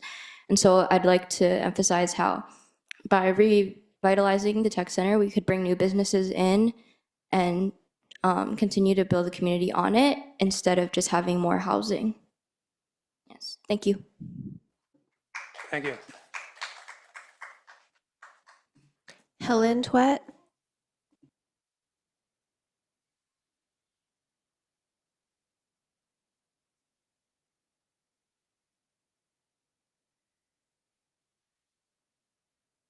I thought we were given 3 minutes, but it only says 2, so I'm going to run over. I originally came to speak about my own fear of loss of privacy since my duet home sits at a 45-degree angle of the South Bay Tech Center wall, which means all my windows except for one face the South Bay Tech Center. All my exterior spaces are also exposed, as you saw from the pictures I submitted in the written comment from the last meeting. I also wanted to talk about the loss of trees that are over a century years old that provide much needed privacy screen. But I came to realize that my own privacy is less important than the loss of businesses and health services in our community. Last meeting, I asked the Planning Commission to visit the South Bay Tech Center to see all the services that reside there. In case you could not visit, I submitted a written comment that lists the businesses and their roles. I might have missed a few. Some of the most necessary businesses at the South Bay Tech Center are our health services, our urgent care, daycare for disabled adults, senior daycare for the elderly, several physical therapy clinics, and much more. The South Bay Tech Center is also home for 4 child care services that offer after-school child care, summer camps, kid activities, and art enrichment classes. There are also several gyms and studios that teach martial arts, strength training, wrestling, ping pong, and dance for all ages. And we also have 3 places of worship. For the sake of time, I cannot go through everything the South Bay Tech Center holds, but you have it in your packet. This little orange postcard would have you believe that there are no issues with this project. I disagree. There are project-specific significant effects that are peculiar to this site. This forced displacement of these health services goes against many of the health and wellness goals set forth in the updated 2040 general plan. CHW 3.2 says, support existing healthcare services, encourage the location of new healthcare facilities and medical services providers in the city, encourage new facilities to be in areas that are readily and safely accessible by pedestrian and bicyclists and served by transit. 3.5 says, support healthcare facilities and services that assist underserved populations, including minorities, disabled persons, and homeless community. They told me I had 3 minutes. So do I have? So the time limit is set by the chair at the beginning of the hearing. The chair set the time limit as 2 minutes and announced it to the public. The speaker can't be given additional time more than other speakers have been given. Okay, thank you. We appreciate your effort. You're almost written a PhD thesis on your effort. Appreciate that. Thank you. Rebecca Kirby.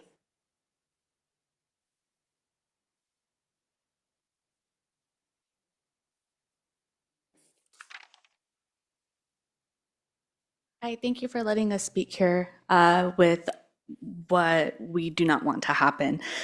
So as previously mentioned, there's already a bunch of businesses there that we all benefit from. Specifically, I benefit most from the gym, but realizing since being there in the last 2 years, most of the kids in Milpitas and outside of Milpitas have come, and I've noticed that their confidence has skyrocketed. And with our schooling and some of the testing that come in, I've noticed that some of the kids are having some of those issues with their confidence and enrichment activities. And since we have the gym here, their confidence have skyrocketed beyond belief, and it's even helped with some of our testing in our school areas. If we keep continuing to take away all of the extracurricular activities for our kids, there's nothing left for them to do in Milpitas.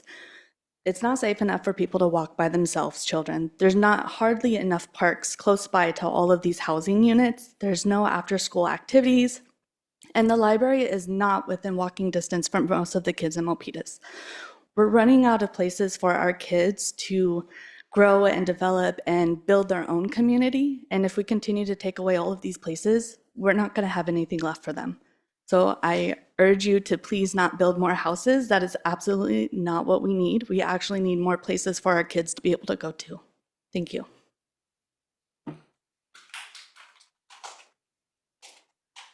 Chris Holm.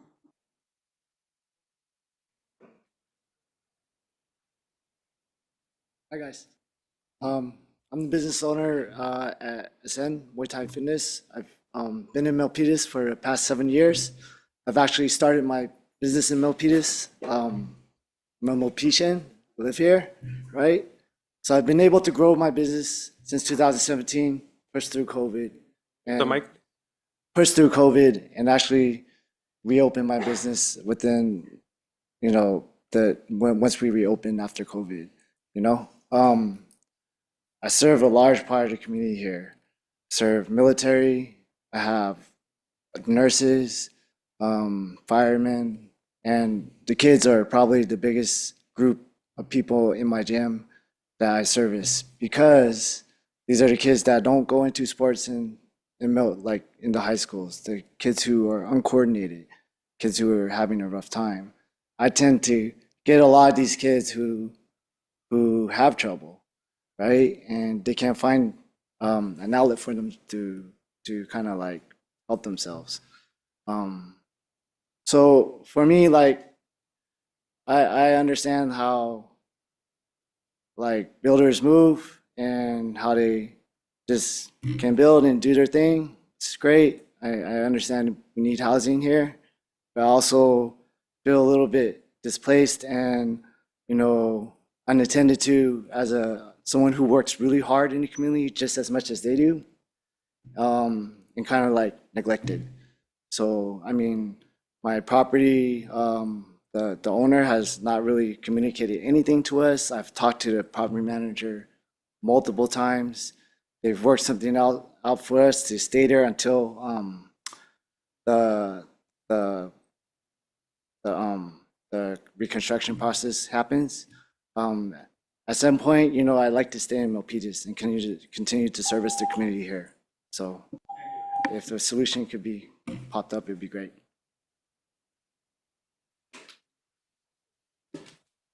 Jackie Carlos.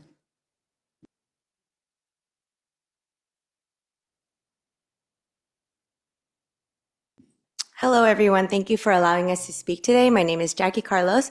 I have been a Milpitas resident, born and raised here. And my husband is Chris Hallman. He just spoke. He is the owner at Ascend Muay Thai and Fitness, and I also help co-own that business. I'm I'm speaking today on behalf of not just ourselves, but the community that we serve. And just to clarify a lot of the details that were shared earlier by the Pulte Homes developer that I don't think were conveyed correctly.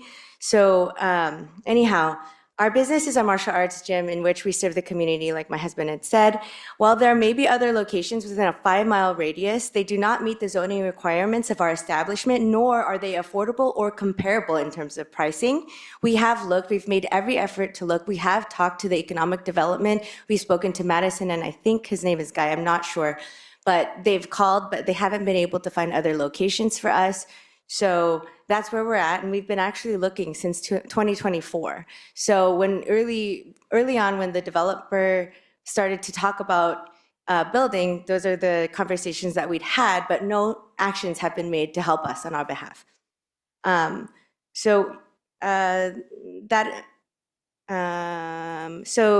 in regards to the Pulte Homes development, that's a lot of units and not a lot of places to park, and more residents and families are lacking community resources for mental health and well-being. Buildings 3, 4, and 5 are almost fully occupied, and actually that range or those buildings are more of the 1,000 to 500 square footage units, as we're 3,500 square feet. And a lot of the businesses around us are very live and active. If you were to drive around that area from between 4 or 4:30 until 8 o'clock p.m., the streets are full. The kids are out in the street waiting for, not out in the street, but they're out and live. Only the 100 square feet or the small office buildings are the ones that are vacant, because it makes sense, right? Because they can find another place to go. We cannot. So I urge you to take action and not just sympathize. Thank you.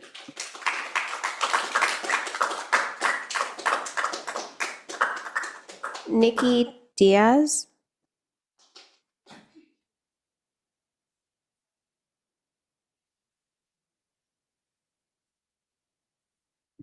Hello, my name is Nikki Diaz, and I just want to add to what Jackie had just said, also representing Ascend Muay Thai.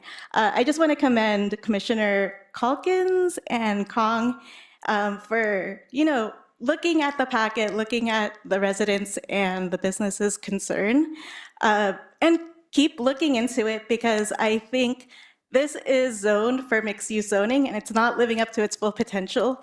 to address the needs of the residents and the communities that have already spoken. So, I think the solution is there. You are zoned for commercial, you are zoned for these businesses to exist. And even though we do have Pulte here to do residential, I think they could work with another person that doesn't do residential, that does commercial and mixed use.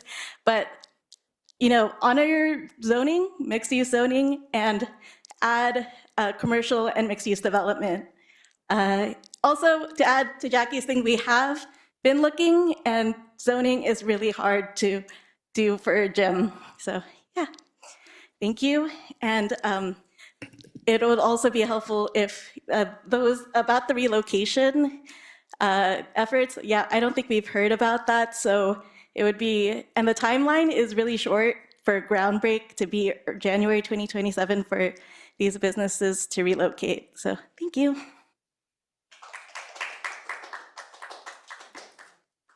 Tammy Shi.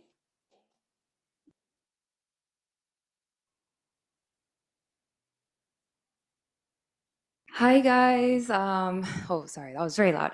My name is Tammy Shi. I am a resident here at Milpitas, and I just want to say thank you guys for taking the time to listen to our comments and concerns. So I'm standing here also resident of Milpitas and also a attendee of Ascend Muay Thai right here. And I just want to express my opposition to this new development of townhouses. Ultimately, like everybody has said before, there's a mass amount of townhouses, high density houses in Milpitas already.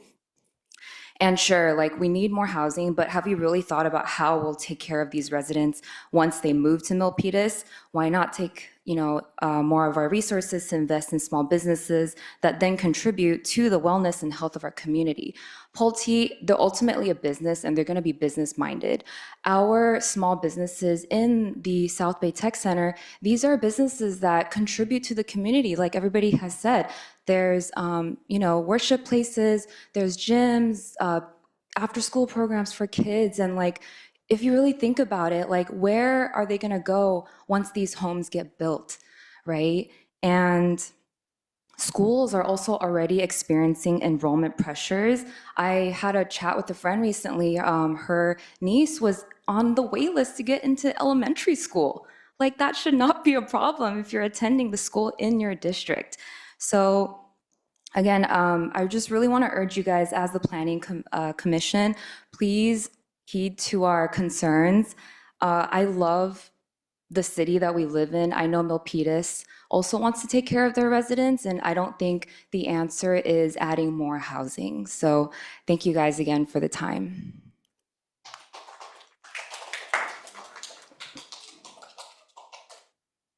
Chair, one last speaker card for Matt Disakazan.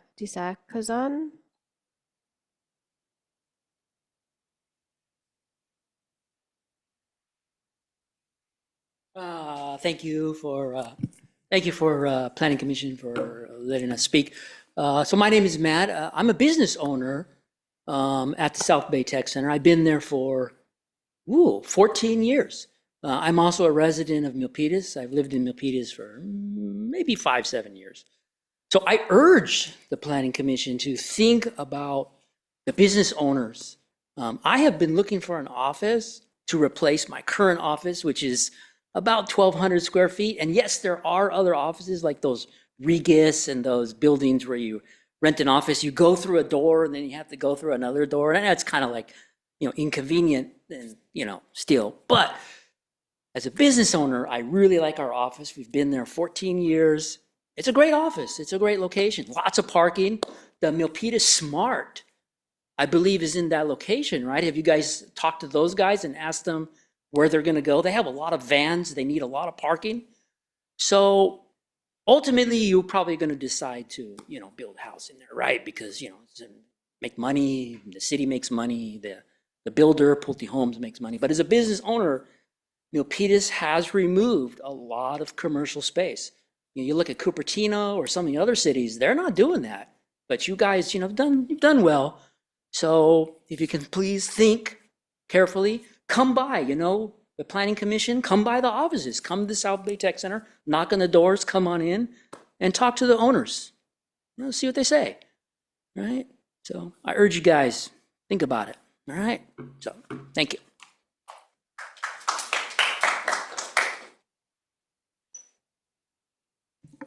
No more speaking cards? That was the last of the speaking Okay, cards. thank you.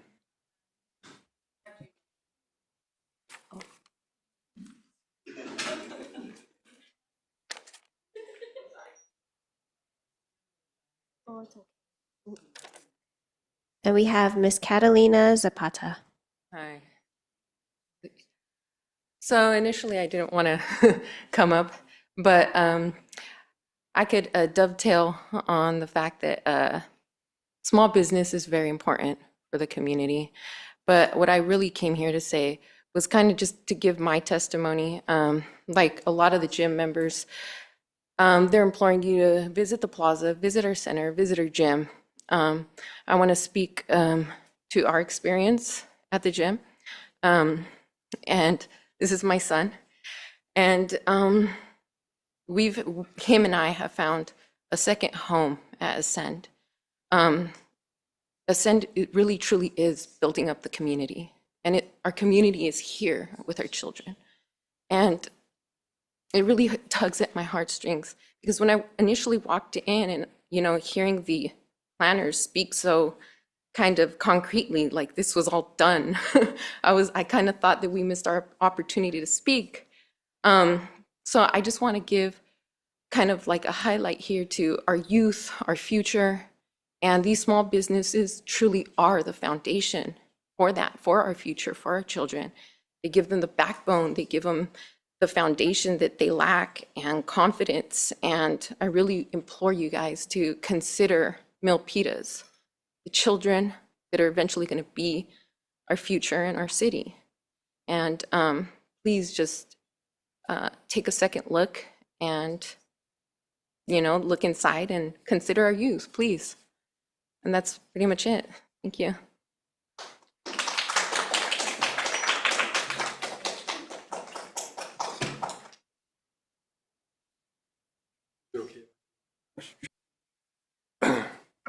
Thank you.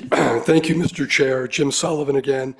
I just wanted to, I'm not going to take a lot of time, just touch on a couple of items that were commonalities. I think that a lot of the heartfelt speakers had brought up. Number one, and I addressed it before, I think when one of the commissioners or the vice chair asked me, why didn't you consider doing mixed use on this site, right? Keep in mind that if there was a requirement to do mixed use, that would have to have been put in. But that also, when you do mixed use, you have to provide parking for that retail or commercial space. And on top of that, you're still having to provide the 21 to 30 residential units on the site. You would have something much denser than what is being proposed right now. So I just, want to make sure that that's known.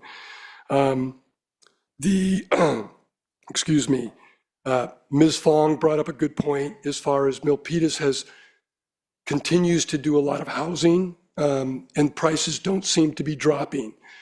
I do want to remind the commission that we're providing 41 below market rate housing within this development, probably at a cost to Pulte of somewhere between $24 and $32 million. So those homes would be sold to people that make a moderate income for probably $600,000 to $800,000 below the market rate price. Mr. Kong had mentioned he was one of the neighbors that had lived there, and I thought I heard him say that there were 46 homes that are adjacent to the spot. I've walked that site. I double checked on the map. I think that there's 16 units that either side on or back on that we share the common boundary with. And then there were a lot of comments, obviously, about the need for small businesses, commercial space, and I get that. I really do. And I heard the comment as far as we have enough homes, don't build more homes. In the community meetings that I had and in the both online and in person, I explained to the people that were at those meetings that this is not something that the city of Milpitas just wantonly did, that they just decided that we need more housing in Milpitas. It's actually an edict from the state of California, and every city and every county is required to provide more housing, to have a housing element approved, and to actually produce units, either for rent or for sale.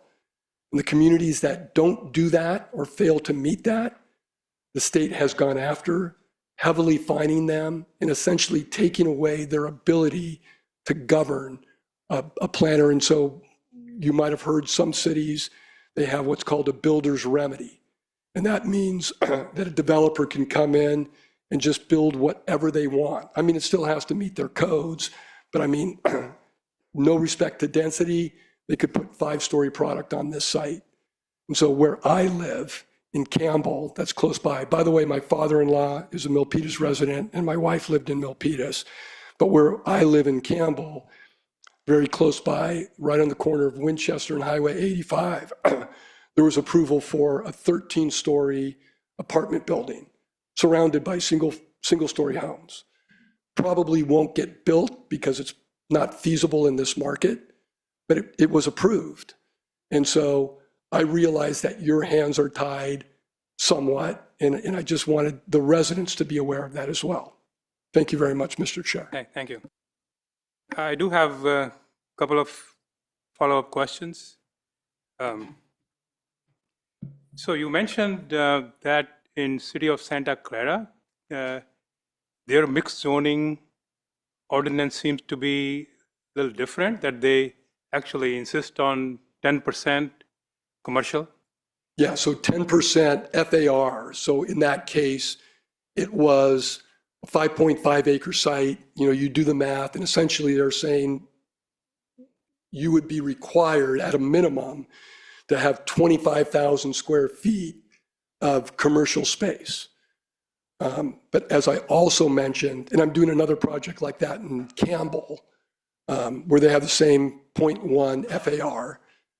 In Campbell, essentially I said, okay, I'm going to use as my concession to waive out of that condition.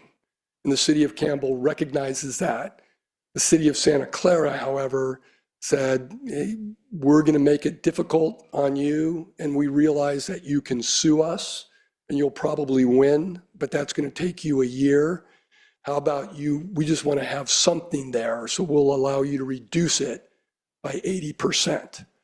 And so that's why we're doing 5,000 instead of 25,000. Yeah, that's the number you mentioned. So Mr. Lee, how come the Milpitas ordinance doesn't allow that? So the mixed-use zoning has not required commercial since its inception, pretty much. It's a relatively newer zoning district, but I wasn't here at the time. But I think the decision was to not require it for all mixed-use zoning districts and instead rely on specific plans or designated special retail areas to then require it in those areas. So as of right now, there is no commercial requirement. There hasn't been a commercial requirement for a good amount of time now, which is why this is something that staff couldn't require from the applicant.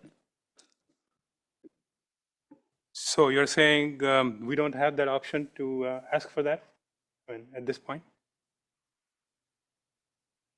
So what it is for MXD, which is a base and generally applicable zone, it allows for 100% affordable, and multifamily housing development projects are a permitted use, permitted by right.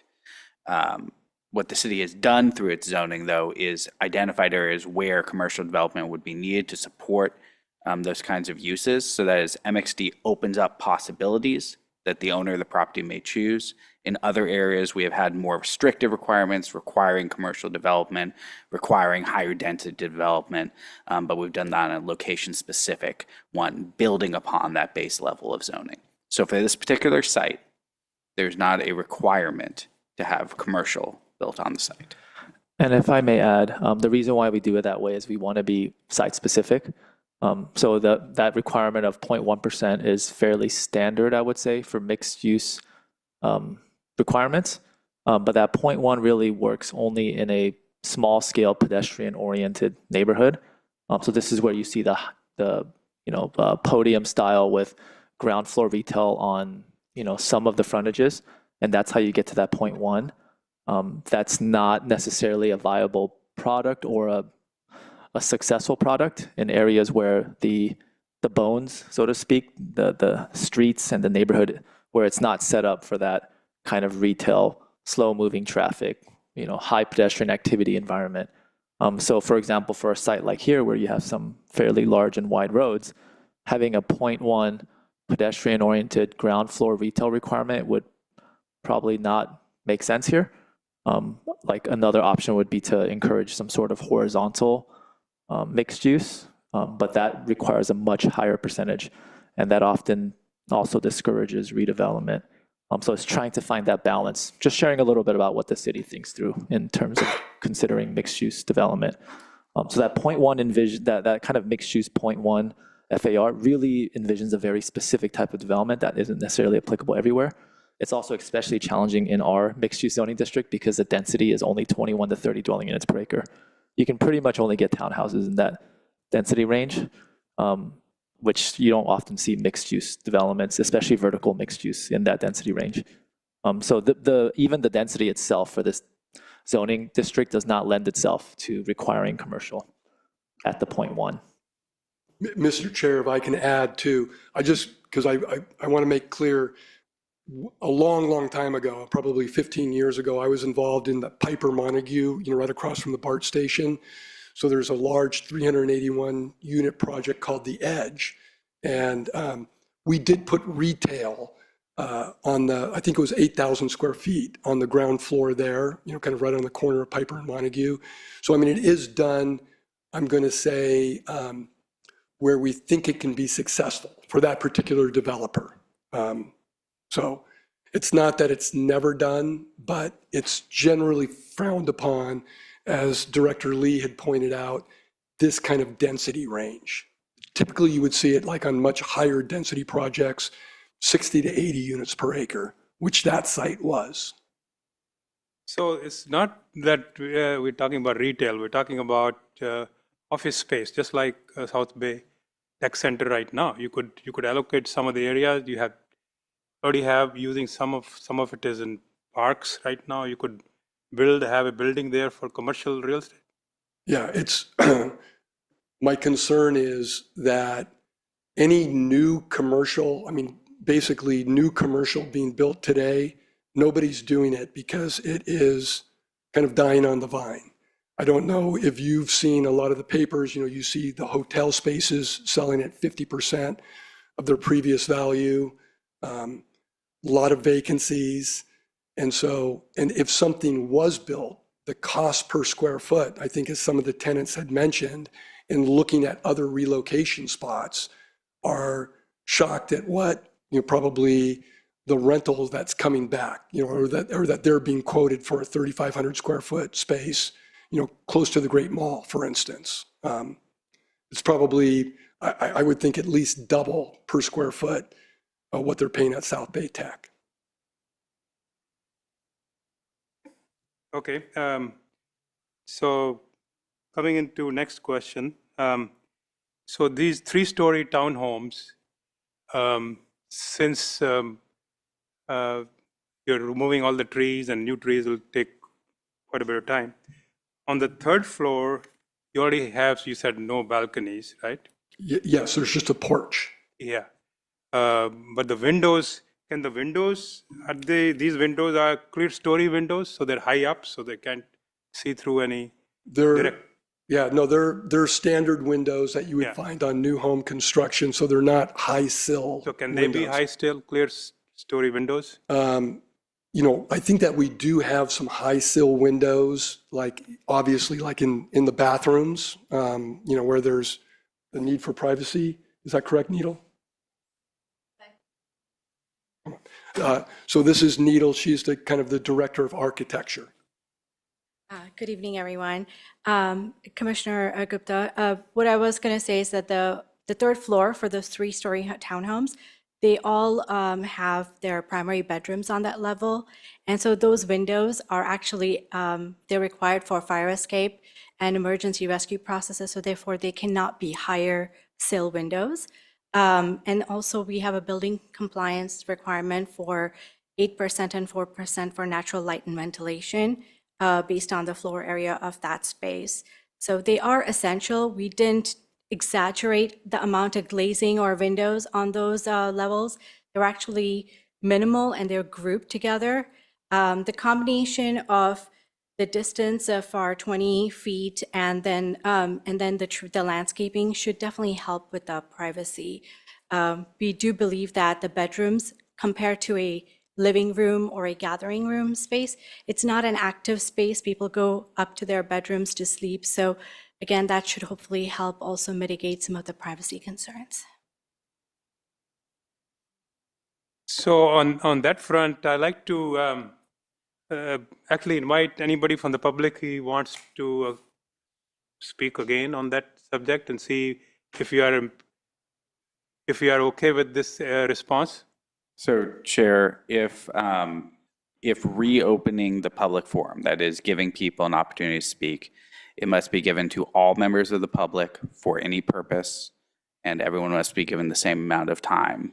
So it would be a whole new public forum period, if that's what the chair is contemplating.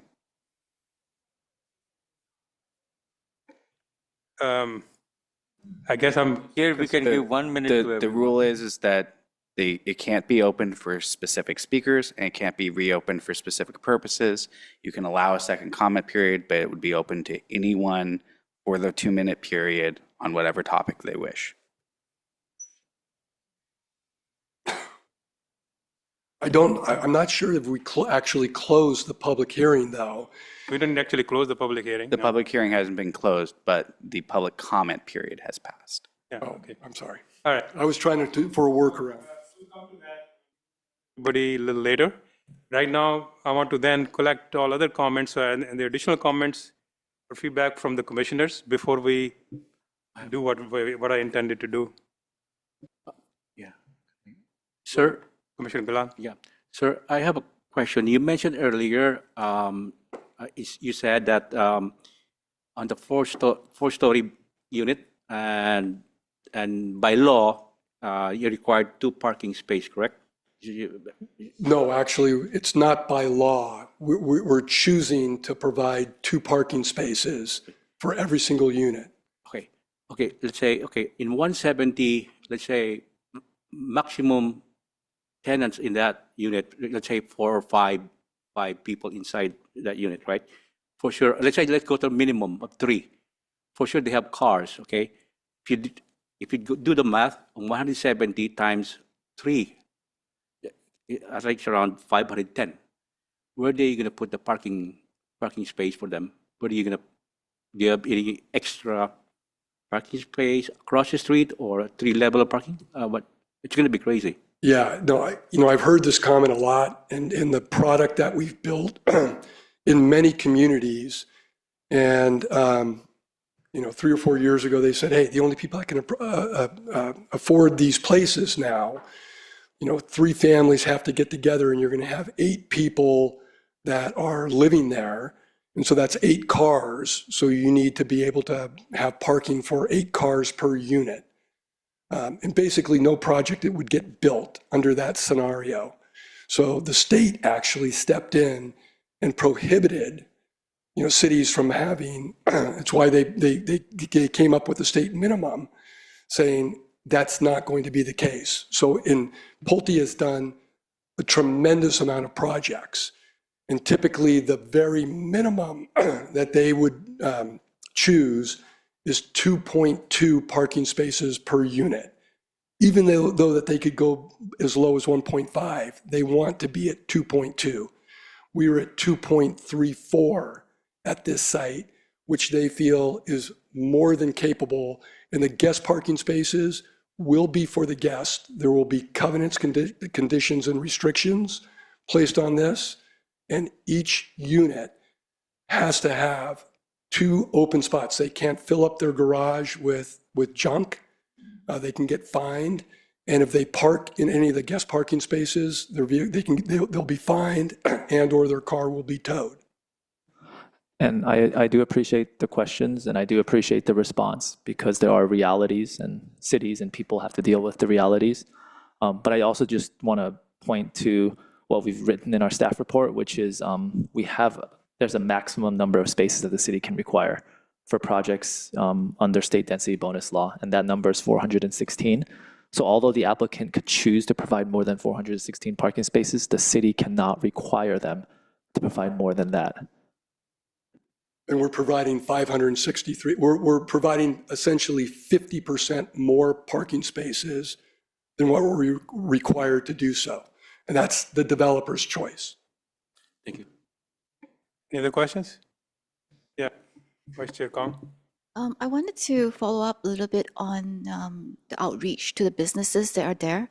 I mean, it's really disheartening to hear that a lot of the business owners have not heard about this earlier, and they have not gotten, like the property owner, they're not even here, not even at this hearing. I mean, it goes to show volume that the property owner is not doing right by the businesses. So I know, Pulte, you have not quite acquired this property because you're going to receive it vacant. And you said yourself, you do not want to evict anyone. So my question to you is that have you done a community meeting with the businesses? And are you open to doing that if we put it as a condition before you go to city council? So the quick answer is yes and yes. Yes, all of the property owner, or the tenants that got the mailers. I had tenants that were on the first, call that we did on a Zoom call, I think I forgot when it was, June of 2025. And then the in-person meeting that we had in September of 2025 here at the city, there were tenants there as well. I've been in contact with 3 or 5, and I gave everybody my business card saying, there's not a lot I can do, but I will keep you up to date, and I'm in contact with a couple of the tenants that are on the site. But yes, I'm definitely willing to have a separate meeting with the 60 remaining tenants on site and making sure that the property owner's representative is there so that everyone has the ability to, hear us out and basically our plan for helping or assisting in relocation. Yeah, because as you know, I mean, this site itself, I myself have used it. My family have used this site for the urgent care center, for the learning center. It's a big loss to the community. Yeah. So, and the property owner needs to step up. I mean, to be honest, he's going to take a profit out of the sale, and he needs to put a big amount of money to assist the existing tenants to relocate them within Milpitas. And I think you as a partner in receiving this project, or at least this particular site, needs to hold the property owner accountable as well, because I know you want to be a good partner for the city, but the property owner's not here. So I'm addressing this concern to you to communicate it to the property owner. Yeah, his representatives are, on call here. So they're hearing everything that you say. But I give you my word that I will set up a meeting. I'm getting ready to go on a vacation with my wife in a little bit. But before we go to the city council, I will have a meeting with Pulte and representatives from the property owner there with every tenant that is available to meet with us. So I understand that the property owner's broker is on the call, on the conference call, and maybe you could let him speak? Sure. Liz? Yeah. Sure. This is Dave Geisberger with Kidder Matthews. Yes, Dave. Yes, Dave. Hi there. Hi. I'm not sure if you heard our conversation. There's a lot of concerns, especially with the active tenants that are still in the tech center. We are really concerned that these businesses are not going to be able to find another space within Milpitas that's affordable for them to continue servicing this community. And as the representative for the property owner, what do you plan, or can you commit to meeting with the business owners and offering them the services that they need so that they can continue to offer and operate within Milpitas? Yes, we can continue to do that. We've sent them both our contact information, both email and phone numbers, sent them some options that are within the city of Milpitas, and we're prepared to help them further as they need more help moving forward. And will that include financial help? Because there is, as the property owner sells this property, he's going to take a windfall out of it, right? I mean, there can be a percentage of amount that's set aside to help with the relocation, including financial support. Can you That's not a work with the decision property that I'm owner to do able to that? make. Yeah, I'm not able to make that decision on it. Can you communicate that to the property owner to I can consider let the that? property owner know. I'm sorry, can you hear me okay? I Can you missed repeat, it, please? yeah.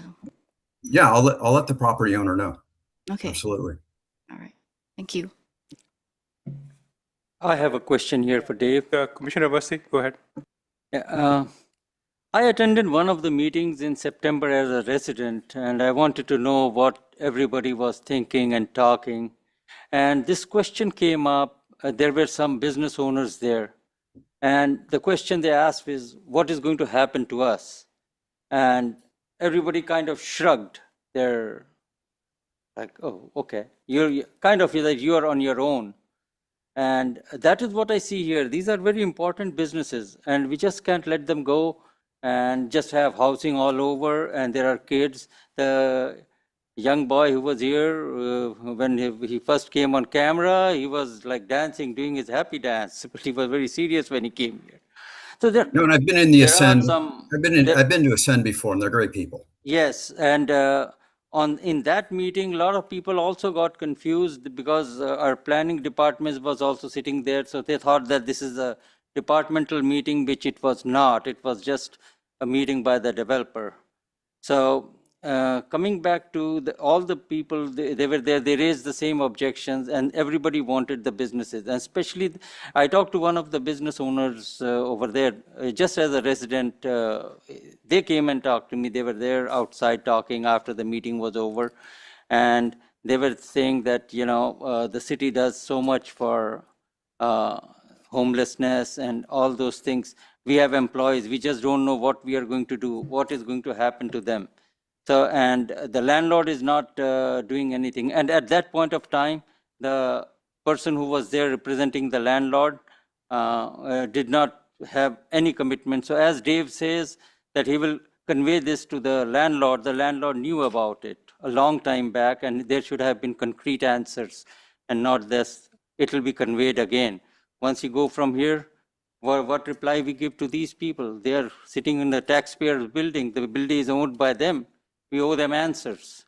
So we have to have some concrete, or we come back again with another meeting with some concrete answers if we cannot give them right answers what they deserve. Well, you know, many of these tenants, I've been working on that project leasing space for probably 15 years. And I've met many of the tenants going out there, and you know, our numbers posted on site, and they have our contact information, and we're open to helping them with anything they need for relocation. But I also want to point out, sir, that this is not something that we're coming up with, that this was a plan that Pulte Group decided to do. This is the City Planning Commission, city staff, City Planning Commission, City Council 4 years ago was trying to create more housing in the city of Milpitas. This is a site that you guys approved in your housing element for future housing. So Pulte is just there to build what the city has previously said can be for housing. No, I'm not blaming Pulte Group. Okay. They are doing a great job. But They are it coming here. kind of sounded No, like... no, but we have to balance everything. There are businesses there. Their businesses have families. And, you know, that is where we come in. When this area is mixed use, if it would have been mixed use, we could have, I could have taken a different view on that.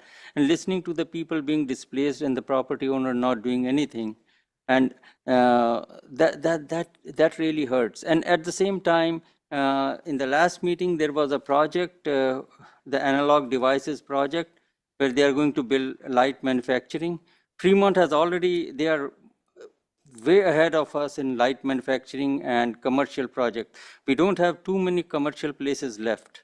So we need our commercial spaces, and we just don't want, we want housing, but not at the cost of all the commercial spaces on all the residents living there.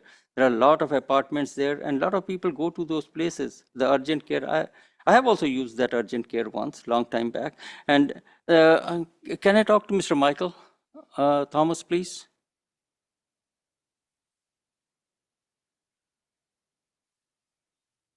So Michael, there was a very strong recommendation during the last meeting where we had that analog devices. They are going to just rebuild.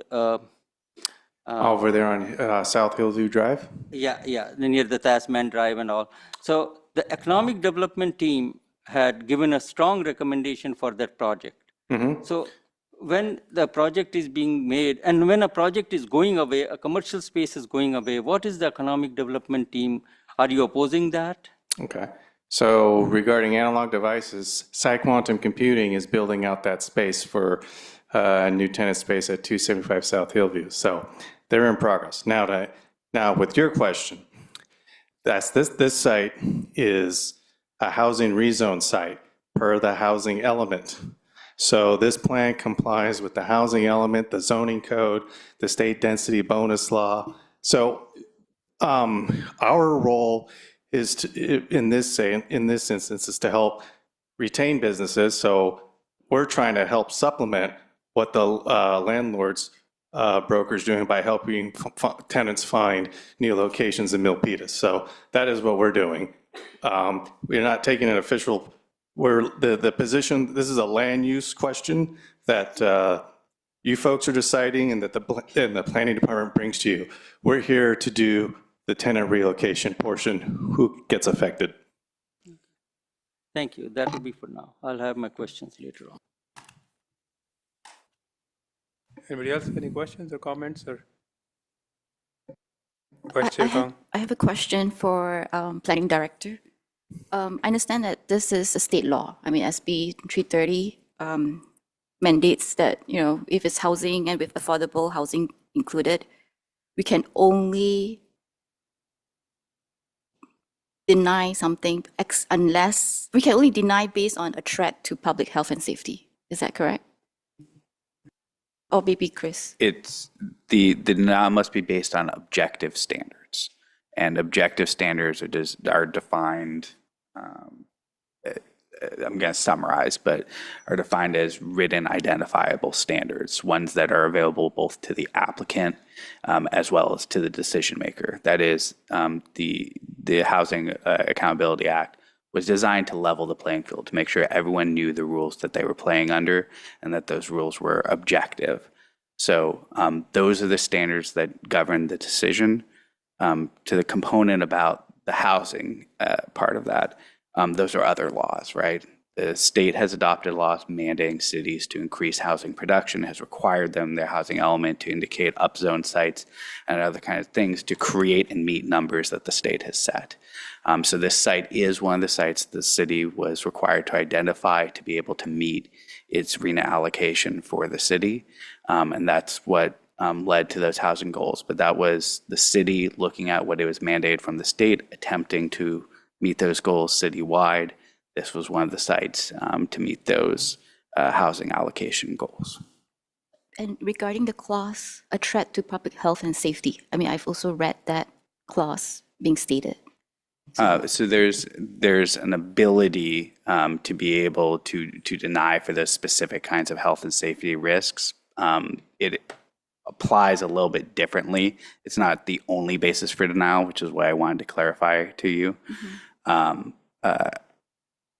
However, those threats to health and safety also have to be based upon identifiable health and safety standards. Okay, so as you have seen, I mean, there are a lot of health centers that's providing critical services to the community that's actively operating in the tech center right now. So if we were to eliminate that without proper relocation within Milpitas, would that constitute a threat to public health and safety? That the health and safety is based upon the standards of the development. It doesn't work, I think, the way that you're talking about. Got it. Thank you.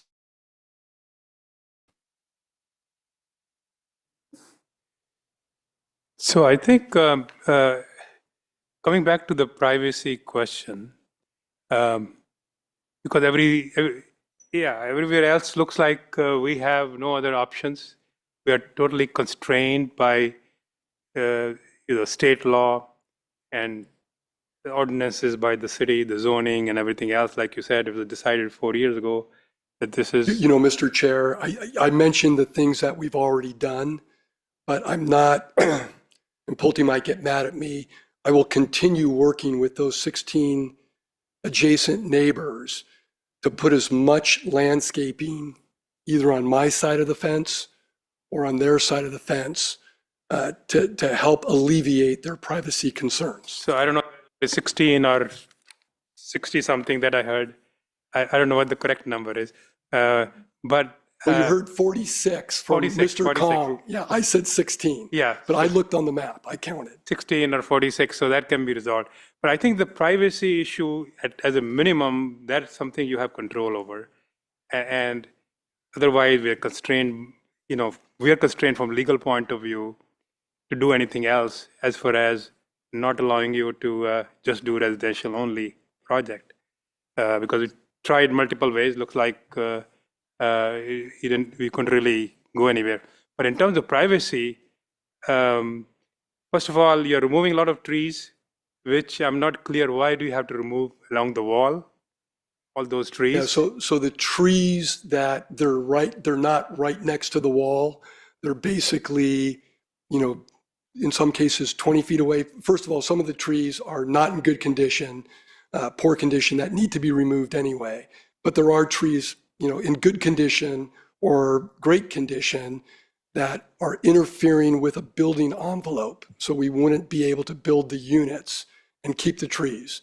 If we try to save trees in any spot that we can, but with sidewalks, with bioswales that we have to create, in most cases, it's very rare that a developer can keep trees unless they're right out on the boundary. Okay, so if you're okay, I understand that. So you're putting in some evergreen trees, and you said they're 24 inches high to start with? 24-inch box. 24-inch box? Yeah, so two feet wide. They're about, maybe this tall. So it seemed like if those trees can grow up to 20 feet, and you said it may take 4 years? So that was our landscape architect. Yeah. I think that she talked about certain trees that she will recommend putting in. We'll work with the neighbors and with the planning department, because we might need to revise our plans, cut out certain sections of the sidewalk and plant more evergreen trees, pine and stuff that will grow, not out wide, but taller and basically, foliage, 365 days a year.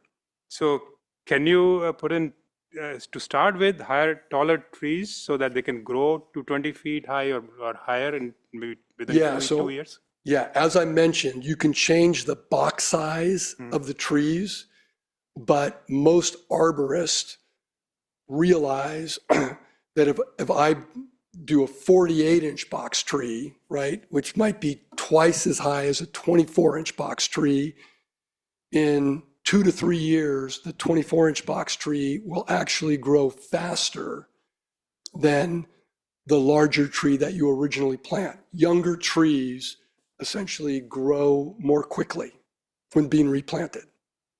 Is that correct, Sherry? Yeah. So you're essentially saying the privacy issue really cannot be addressed fully, at least for 4 years. I don't know if I'm ever going to meet the privacy concerns of the neighbors that back up to us. I think that their preference would be to leave the site as it is, or, keep it commercial, as some of them had mentioned. But I don't think that they want residential housing, adjacent to their location. So I don't, I'm trying to say- do what we can. Let's say they don't really have that option, but considering that, can the privacy issue be addressed so that, they're at least, they're willing, if they're willing to, they're not having any option, like we don't have any option. At least from privacy point of view, if we can have a compromise, resolve their issue, I think that would be something. What is your suggestion, Mr. Chair? Suggestion was to give them privacy as soon as you finish construction, within 2 years. As soon as you remove the trees, I should say. No, actually, that after the construction is over and people start moving in, by that time, they should have privacy. Yes, and I believe that that will be the case with the landscaping that we'll do, pushing back the buildings and removing the third floor balcony. Okay. It up for the public to allow anybody to speak for a maximum of 1 minute. But not everybody has to speak. The ones who have important answer or point to make. So anybody can come in for 1 minute at a time.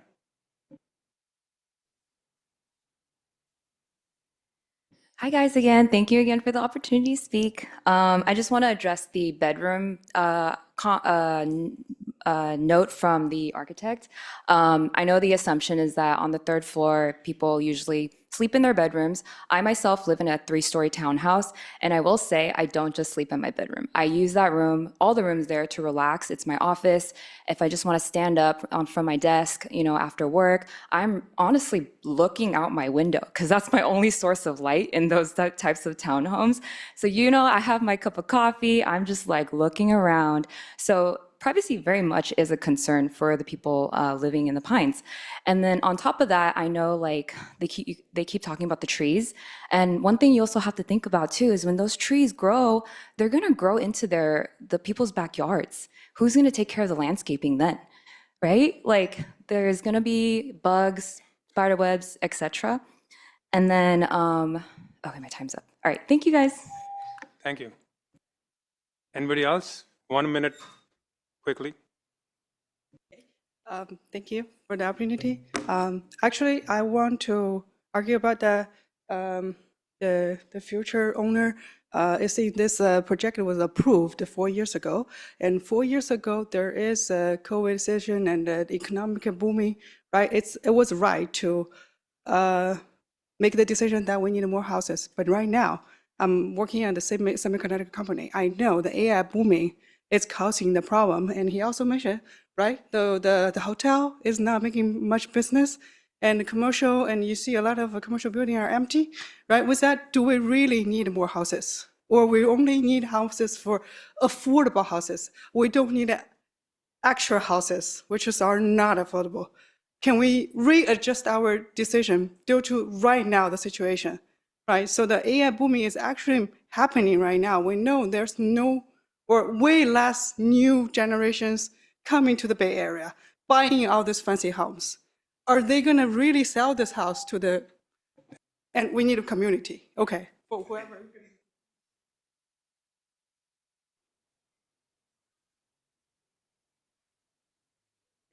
Hello, everyone. I'm a longtime resident of Milpitas. 2 things. First thing is how to address privacy. You can always plant tall trees up front and not wait for it to grow. That's what was done in the Great Mall when it was built. So something to consider. And the second thing is about the commercial area and our current businesses that are out there. There are small businesses, women-owned, that are in jeopardy, and we haven't received any support to basically relocate anywhere. Just wanted to bring that up to everyone's attention. Thank you. Thank you.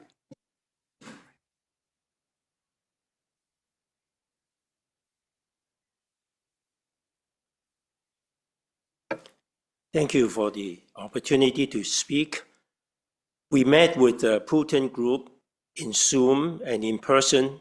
They are very disrespectful and don't listen to what we have recommend and suggest about privacy.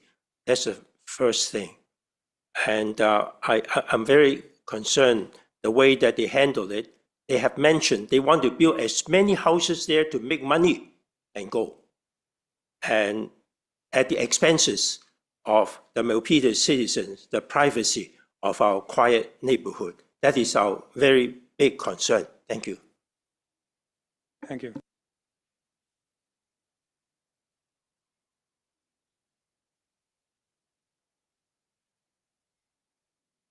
Thank you again for opening it up for us. I wanted to mention that as I was walking in here today, I got actually pulled aside by the economic developmental person stating that he's been trying to contact me since March to find a new place. First off, I'm not an owner. I feel as though you would know who your tenants are and not just stop somebody randomly walking in based off of what they're wearing on their shirt. And since it was mentioned that this has been going on for a while now, but most recently mentioned since September, that was 9 months ago. Why are you telling me you're reaching out in March? That's only 3 months. So I don't believe that there has been any communication since that was the first thing that was said to me, and I've never met this person before. So maybe when we're reaching out to tenants, be aware of who you're trying to talk to instead of just somebody random to try to fill whatever quota you're trying to meet.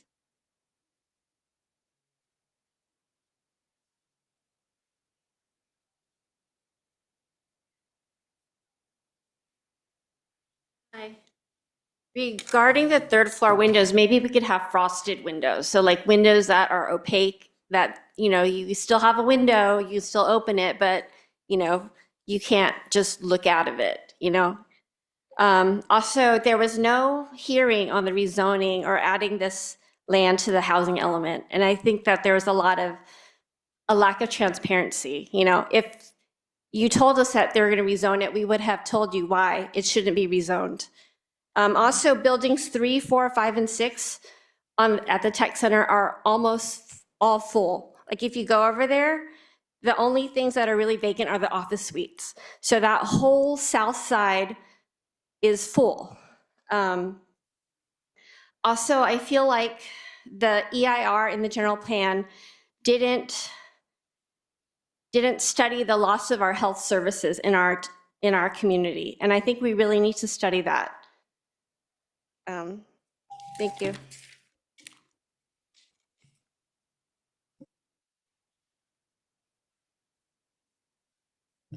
Hi, I just wanted to add as well that we have over 170 members coming in and out of our business. I'm seeing all the other areas, the daycare center. My nephew actually goes to the adult daycare center. He has severe autism, and that place is always busy, and they're walking around with their clients around during the day. The dance center is busy. They do performances all around the Bay Area, and we've actually seen them perform in San Francisco. Concentra Urgent Care is there as well. They're also very busy, and we've had to wait to make an appointment there and schedule for the next day because they were busy. They're fully booked, and it's supposed to be an urgent care.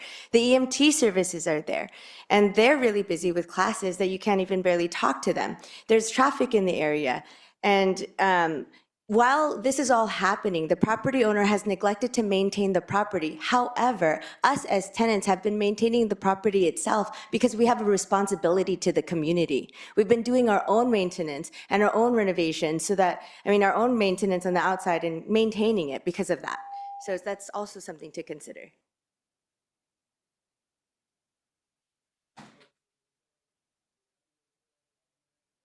One more person.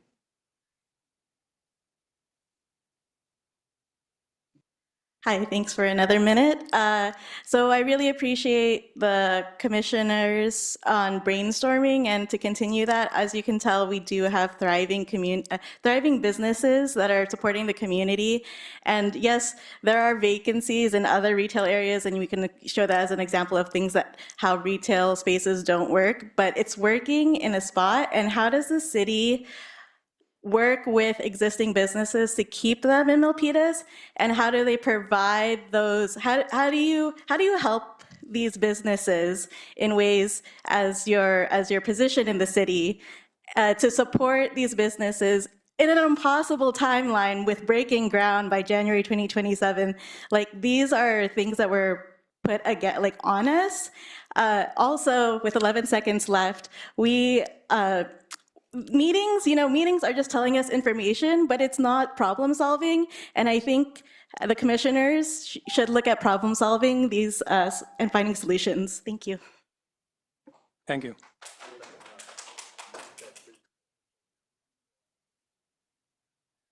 Okay, one more person. Hi, so I wanted to point out how all the trees there, a lot of them are like further than 20 feet. But then what if the development were instead to change their plans to be further inward so we leave those existing trees there? Because we already know how tall they are and that they provide the privacy necessary. And so if we could just leave them there, that would save the trouble of replanting as well as the time it would take them to grow. And then also, what if the housing plan was redesigned to include spaces for services like the daycare and the urgent care that are necessary for the community? Nearby, there is housing that is built on top of like a Starbucks, Trader Joe's and stuff. So what if we had a development similar to that that has the businesses and the housing integrated? Also, I wanted to point out there's a lot of empty lots in Milpitas, such as across from the Pines. So why aren't these plots being used to develop new housing? And why are we destroying businesses that in a pre-established building instead? Thank you.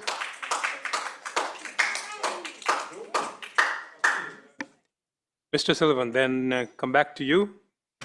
So it seemed like a couple of ideas came through from the feedback. One was actually installing tall trees rather than 24-inch or 48-inch that you're talking about. Tall trees, I know, will be more expensive to have already grown trees. Yeah, it's not just that they're more expensive. They would not grow as quickly.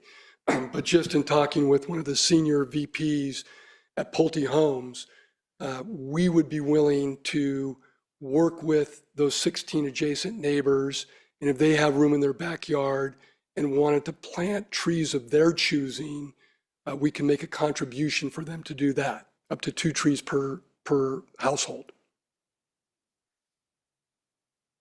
On top of the trees that we already are planning on doing. So already tall trees, like at least 15, 20 feet tall, they're not feasible to buy, install them directly?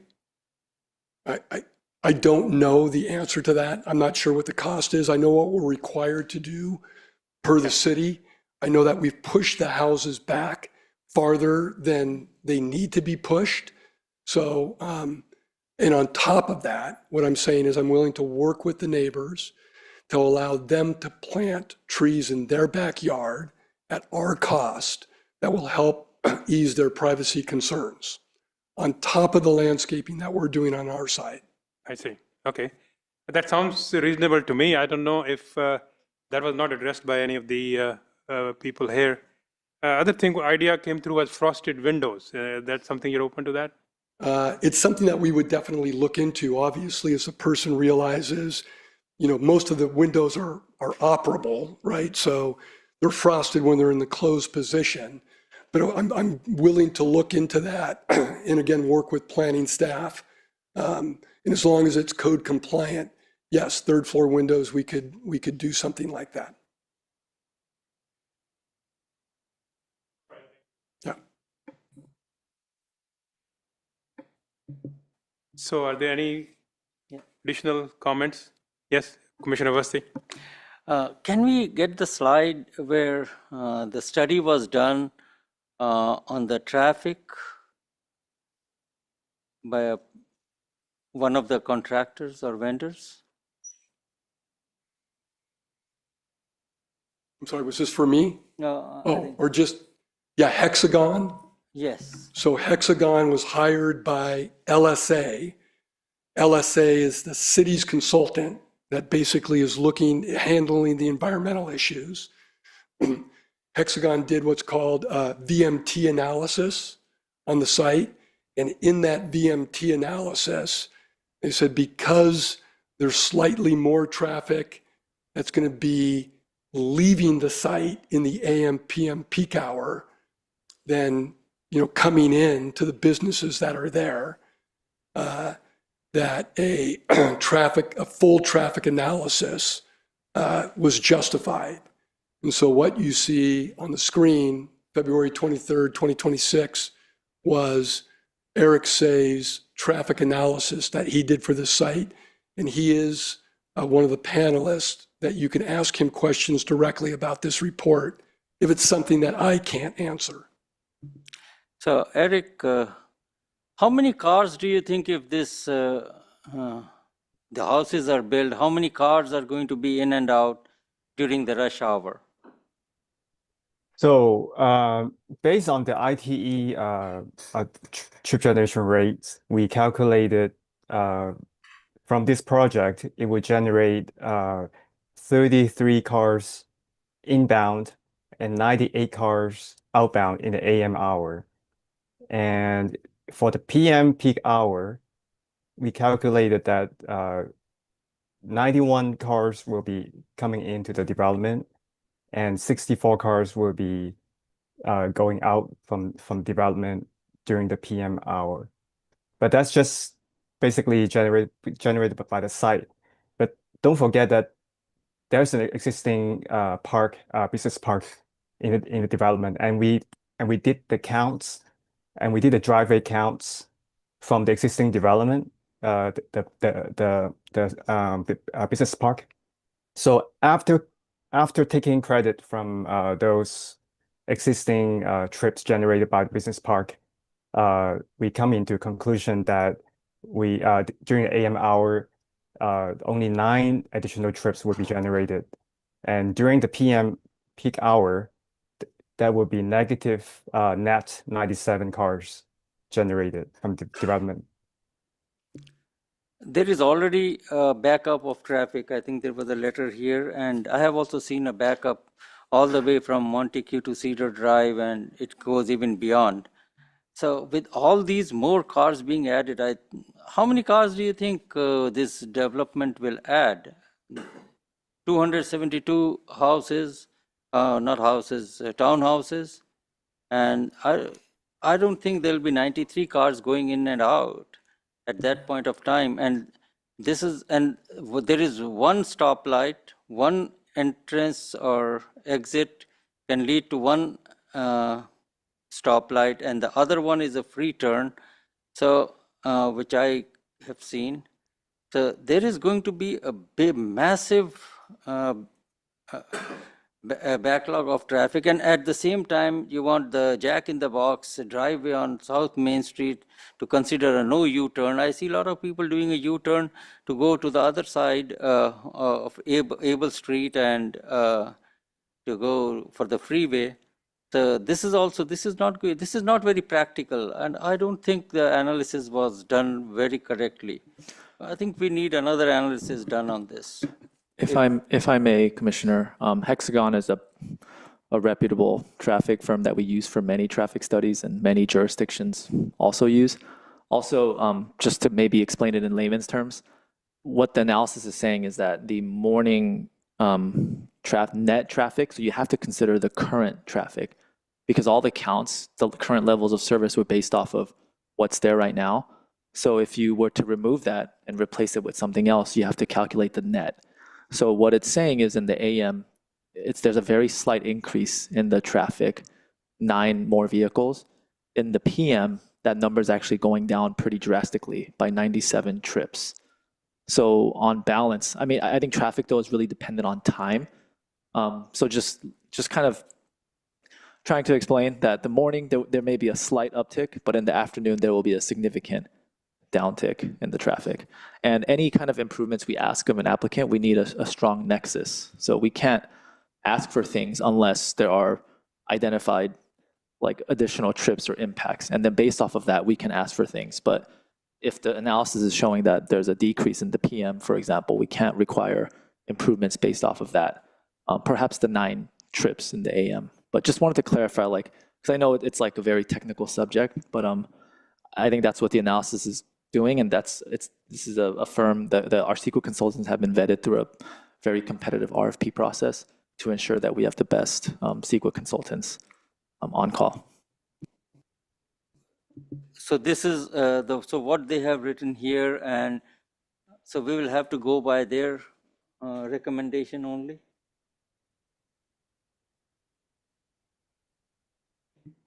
I mean, we don't have another one, so yeah. Okay, that's what I was saying. I didn't find it to be very, very accurate, but maybe that is my presumption. I will leave it at that. Thank you. Vice Chair Kong. I have one more question for the applicant, Mr. Sullivan.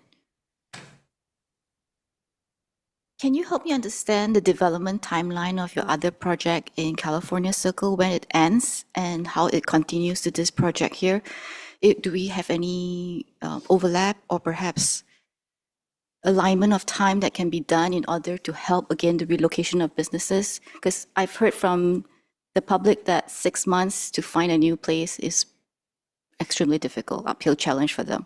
Yeah. So can you work, can you help us, at least enlighten us on the timeline of your other project and then the start of this project? So the other project started, Pulte is in charge of doing, as I mentioned, they have a 3-story product and a 4-story product, and they're selling both simultaneously. There's much fewer of the 3-story product, so I believe that you're pretty sold out or close to it. So they'll be through in 2027. There's another aspect at California Circle that you might recall that was like a 5-story apartment building that's being built by a nonprofit builder, and it will be 75 low and very low income units. That they just got the funding for, and I believe that they're going to be breaking ground this week or early next week. That's probably a 2-year build out for that product. But I think that the point that you're getting is, hey, Pulte, can you finish working there and wait, to start working here? And unfortunately, it doesn't work that way with their, many times they have 2 projects in the same city, just in different locations that they're building and selling simultaneously. I understand that, to optimize things, you guys want to continue building both together, but in line, kind of more in consideration of the difficulty of the businesses there, any way of pushing back the breaking of ground a few more months, right? Just Yeah. to make sure that the property owner and the business owners and the economic development team is able to help relocate everybody. Because you want it to be a successful project, and I think you want to have a good image I do. among the neighbors.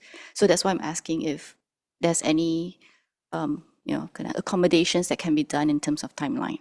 Yeah. So I represent Pulte, and I don't want to speak, for them. I know by the time that this project would be coming online, the first unit's available in 2028, they will be completely sold out of their California Circle project. But it would be a conversation that the representatives of Pulte would have to have with the property owner, because they have an agreement, to basically close escrow by, I think the end of January of 2027. Can that be pushed out, 3 months? It's possible, and I will look into it, and share the information with the director, and hopefully, I'll have that information before I go to City Council, if it can be extended. Yeah, I mean, thank you so much to, in considering this input. Thank you.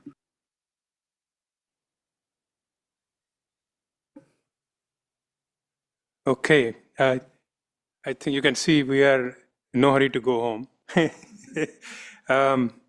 So what I'm thinking that if everybody else agrees, that what we recommend to the City Council, at least we want to make a recommendation that the privacy issue is resolved to the satisfaction of the residents, neighboring residents, and perhaps there can be a representative from that community who can work with the Pulte and work out a solution to the satisfaction of the City Council. They may have other ideas or other solutions, or they may have other ways to approve or reject the project. I don't know. But at least the privacy issue, I think, is close to getting resolved, but I suggest that is done in conjunction with the residents, and there can be a representative. So that's my recommendation, but let's see if anybody else has any other recommendation or different viewpoint. I have a question to the applicant. I have a question, sir. There are three overwhelming concerns of the community. One is the traffic, the parking, and then the privacy. Only my suggestion, okay? If you can reduce instead of 272 units, if you can reduce to 130 units on that area, instead of 272, because Yes. the traffic is the issue here. I know you guys want to build, but in the long term, the community will be suffer. Traffic is going to be crazy in that area. A very small community, and you have 272 units. How many cars gonna park or gonna travel in that area? It's going to be crazy. So it's my suggestion, okay? If they allow me, you can reduce 130 units instead of 272.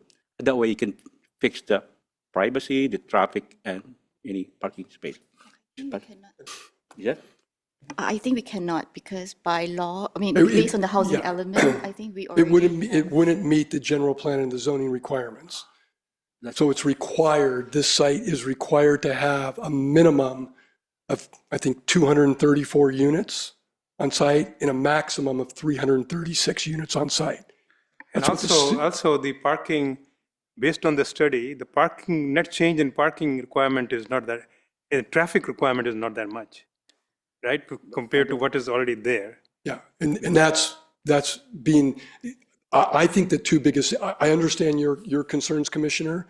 To me, what I've gotten from tonight, the two biggest issues are the privacy issues with the adjacent neighbors and the tenants on the site. That's what I feel that I'm tasked with in trying to do a better job at addressing those particular issues.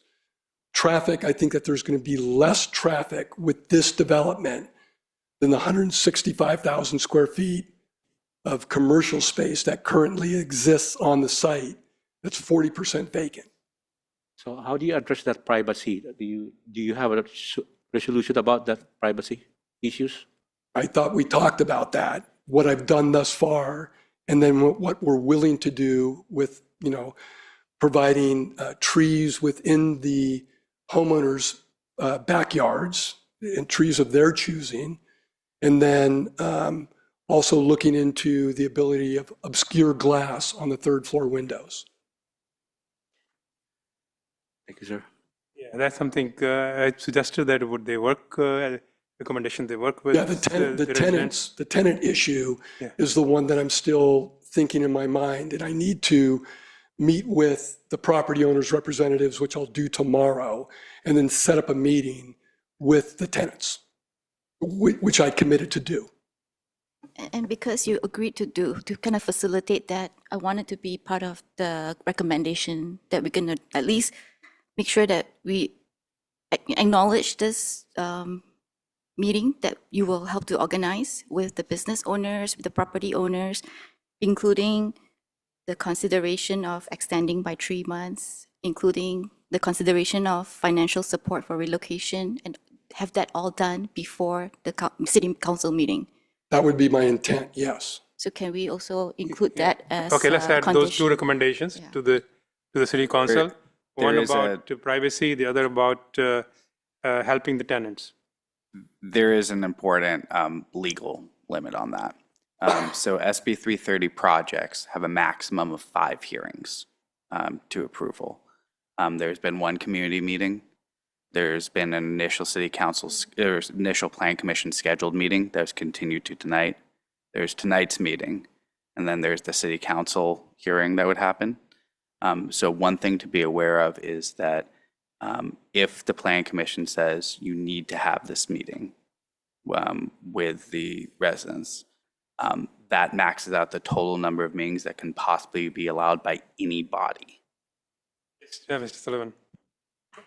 May I suggest that you don't direct me to do it, but you suggest that I consider it? And I'm not sure, Mr. City Attorney, if I can say voluntarily that I'm willing to do that and waive that as a 5th meeting. And I'll provide that in writing to you if you'd like. That's fully allowed. What was suggested was having it be a recommendation, not being the plan commission is requiring. I'm going to do it. I give you my word. So we still want to make two recommendations. One about privacy, resolving that.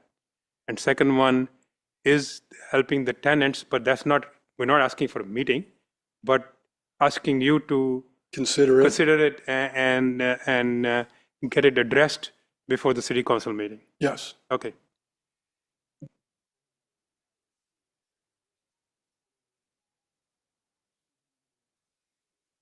With that, can we move forward, then have somebody make a motion?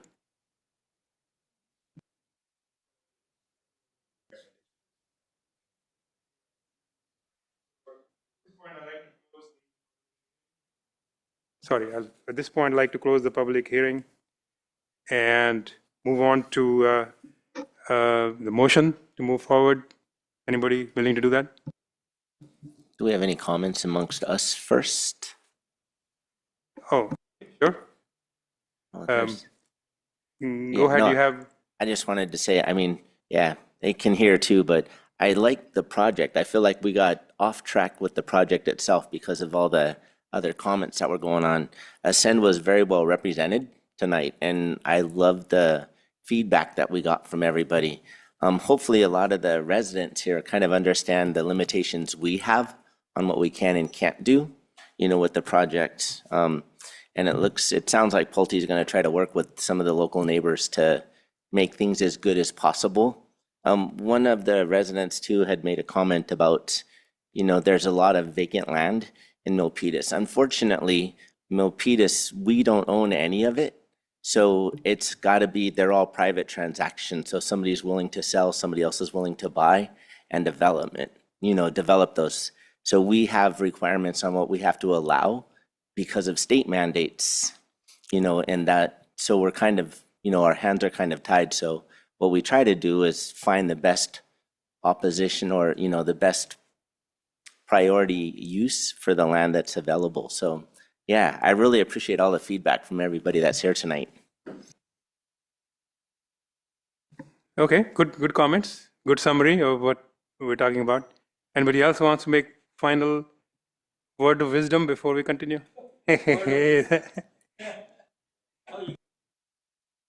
Say, yes, I think that sounds very fair, that you're going to work with the tenants, because we see no way out and the housing is needed, but there are very, very important tenants. And if they can be relocated close by, that will be great.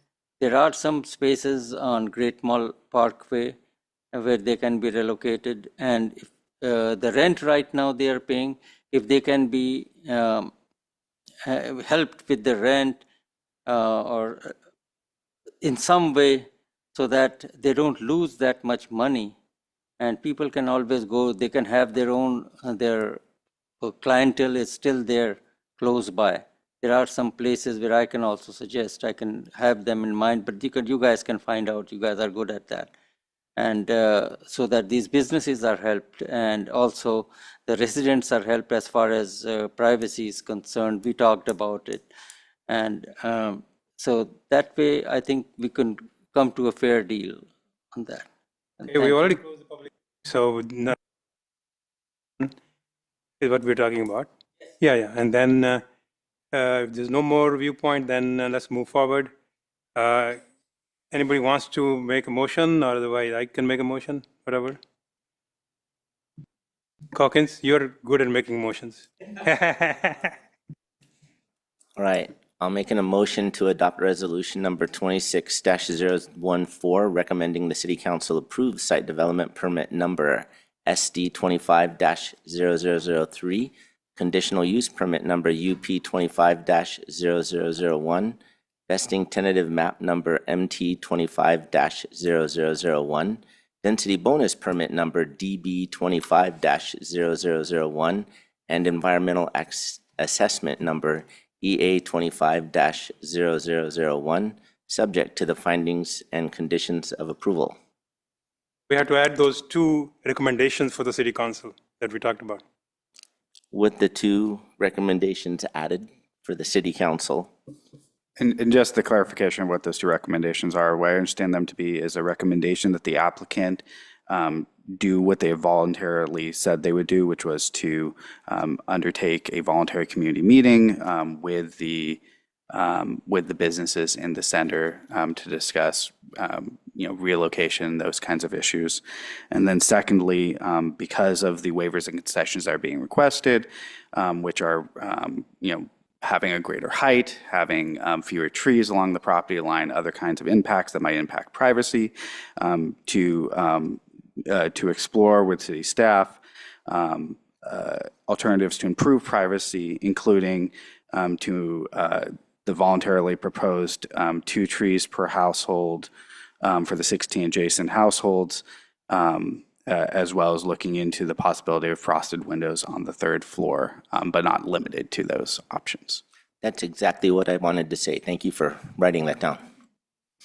But 16 or 46, that to be determined, you can finalize that, yeah. It's the households adjacent to the property line. Attorney Creek, I have a quick question on this. So when we say in this, we have that they'll be meeting with the business owners. Are they going to also meet with the homeowners? Can we add that so that we have a joint meeting as far as privacy is concerned and the trees and everything? Yeah, he's fine with that. So, yeah, so what, for the record, because they can't see for the record, it appears that the applicants indicating they'd be willing to voluntarily to have a meeting with the, further meeting with the community about privacy-related issues. Thank you. Is there a second for the motion? I'll second the motion. Thank you. We have a motion by Commissioner Calkins, a second by Vice Chair Kong. Commissioner Castillo. Aye. Commissioner Calkins. Aye. Commissioner Awasthi. Aye. Commissioner Galang. Aye. Vice Chair Kong. Aye. Chair Gupta. Aye. Thank you. Okay, the project is ready to go to the City Council. As far as we're concerned, we passed it based on a couple of recommendations. Thank you for your time and appreciate everybody. Thank you. Now we finish off rest of the formalities here.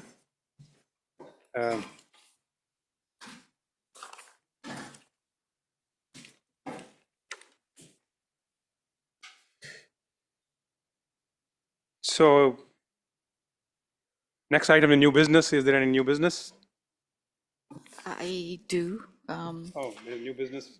Well, Vice Chair Kong. I mean, I just want to bring this to discussion because based on what we experienced today, clearly there's an opportunity, right, to perhaps revisit our mixed-use zoning ordinance to see whether we want to include the commercial requirement as part of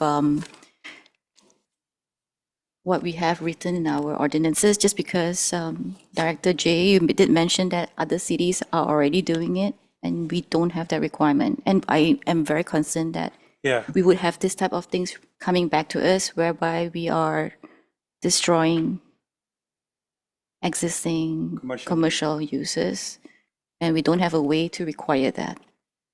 Okay, Can I make it makes sense to me. Can I make a suggestion? There are zones and plan overlay and specific plan overlays and other things where we do require commercial as a mandatory element of mixed use development. Perhaps before the Planning Commission says we want to have some kind of a study into expanding the commercial requirements or looking at those things, it might be more beneficial for planning staff to give an informational memo to the Planning Commission so you can have a better understanding of where exactly our requirements are on that issue, so you can consider whether or not that's something you want to recommend looking further into. So I might suggest instead of, as a matter of new business, asking for that item to be put on, if the planning director wants to, instead of having him do an informational memo to give you some information so that you can consider whether or not that's something that the commission wants to discuss further. I'm okay with that. Yeah. Okay, so that can be added to a future agenda item.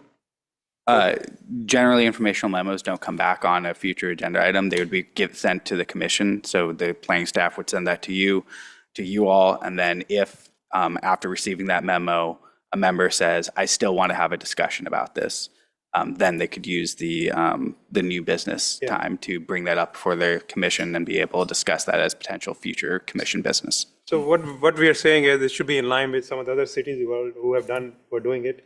So perhaps we should do that also.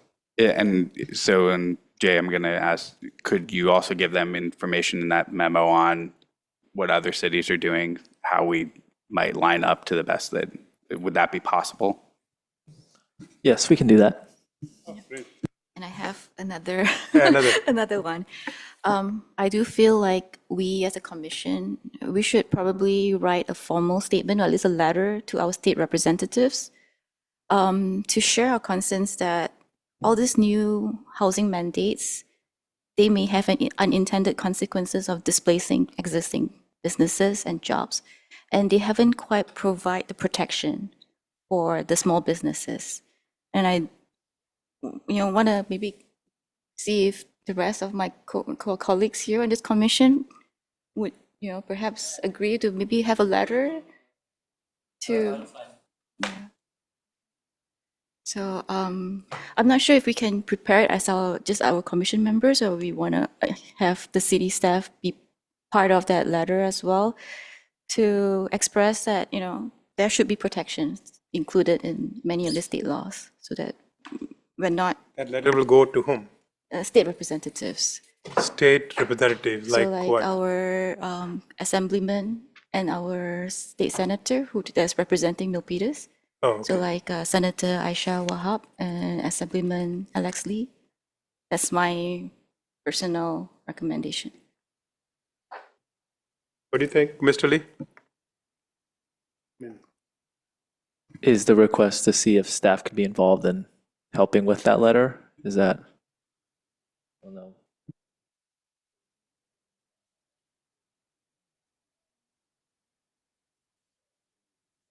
One moment, Chair.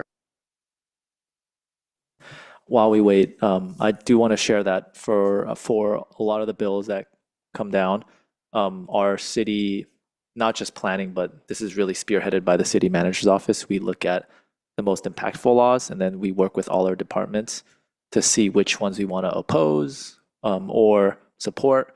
And then we do regularly write letters in opposition or support of certain state laws. So we have been doing that throughout this whole time. The effectiveness of that is, what I can't talk. I don't really know. Don't have too much to say, but that is something that goes on. So we do monitor all these things and we track these laws and try to do what we can. Has anybody, when you do that, has anybody responded back from the state?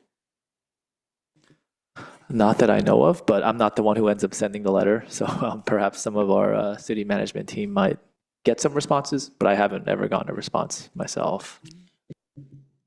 So in terms of legal procedure, I'm not quite sure as currently the bylaws are framed, if the Plan Commission could issue such a directive to the state legislature. And generally, the interaction between legislative bodies is governed and controlled. I can look more into that. However, we could put this on for a future agenda item for discussion, so that if that is something that the Plan Commission is permitted to do, staff could bring back something, a draft letter or something that the commission could consider as a body. But we could look into that further. So if you want to ask for a consensus vote to put that on a future agenda, you could do so. Yeah, I'd like to request for a consensus vote to have city attorney give us a response on whether we can issue a letter. I think it'd be have a discussion item on such a letter, right? And if it comes back that we can't do it, I will report back to you about that. If it is that we can, then maybe we'd have something for you to propose for your consideration. I'll second that request. Hey, Jay, I just had a question too. Wait, we do need a vote. So the motion was by Vice Chair Kong and seconded by Commissioner Calkins. to have a future discussion item on submitting a letter from the Planning Commission to the state legislative representatives about concerns about displacing businesses and affecting small businesses through the housing related laws that have been passed without sufficient safeguards. Yes, Commissioner Castillo? I second that. Com- Yeah. Aye. Commissioner Culkins? Aye. Commissioner Wasti? Aye. Commissioner Galong? Yes. Vice Chair Kong? Aye. Chair Gupta? Aye. Thank you.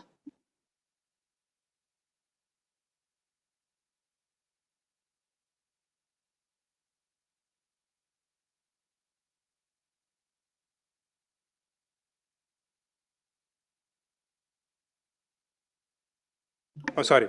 Before the adjournment, I want to read the statement. Any person agreed by any final decision of any board, commission, or department head to the city of Milpitas may appeal the decision to the city council by filing written notice of the appeal with the city clerk within 12 calendar days of the date of said decision and paying the required fee.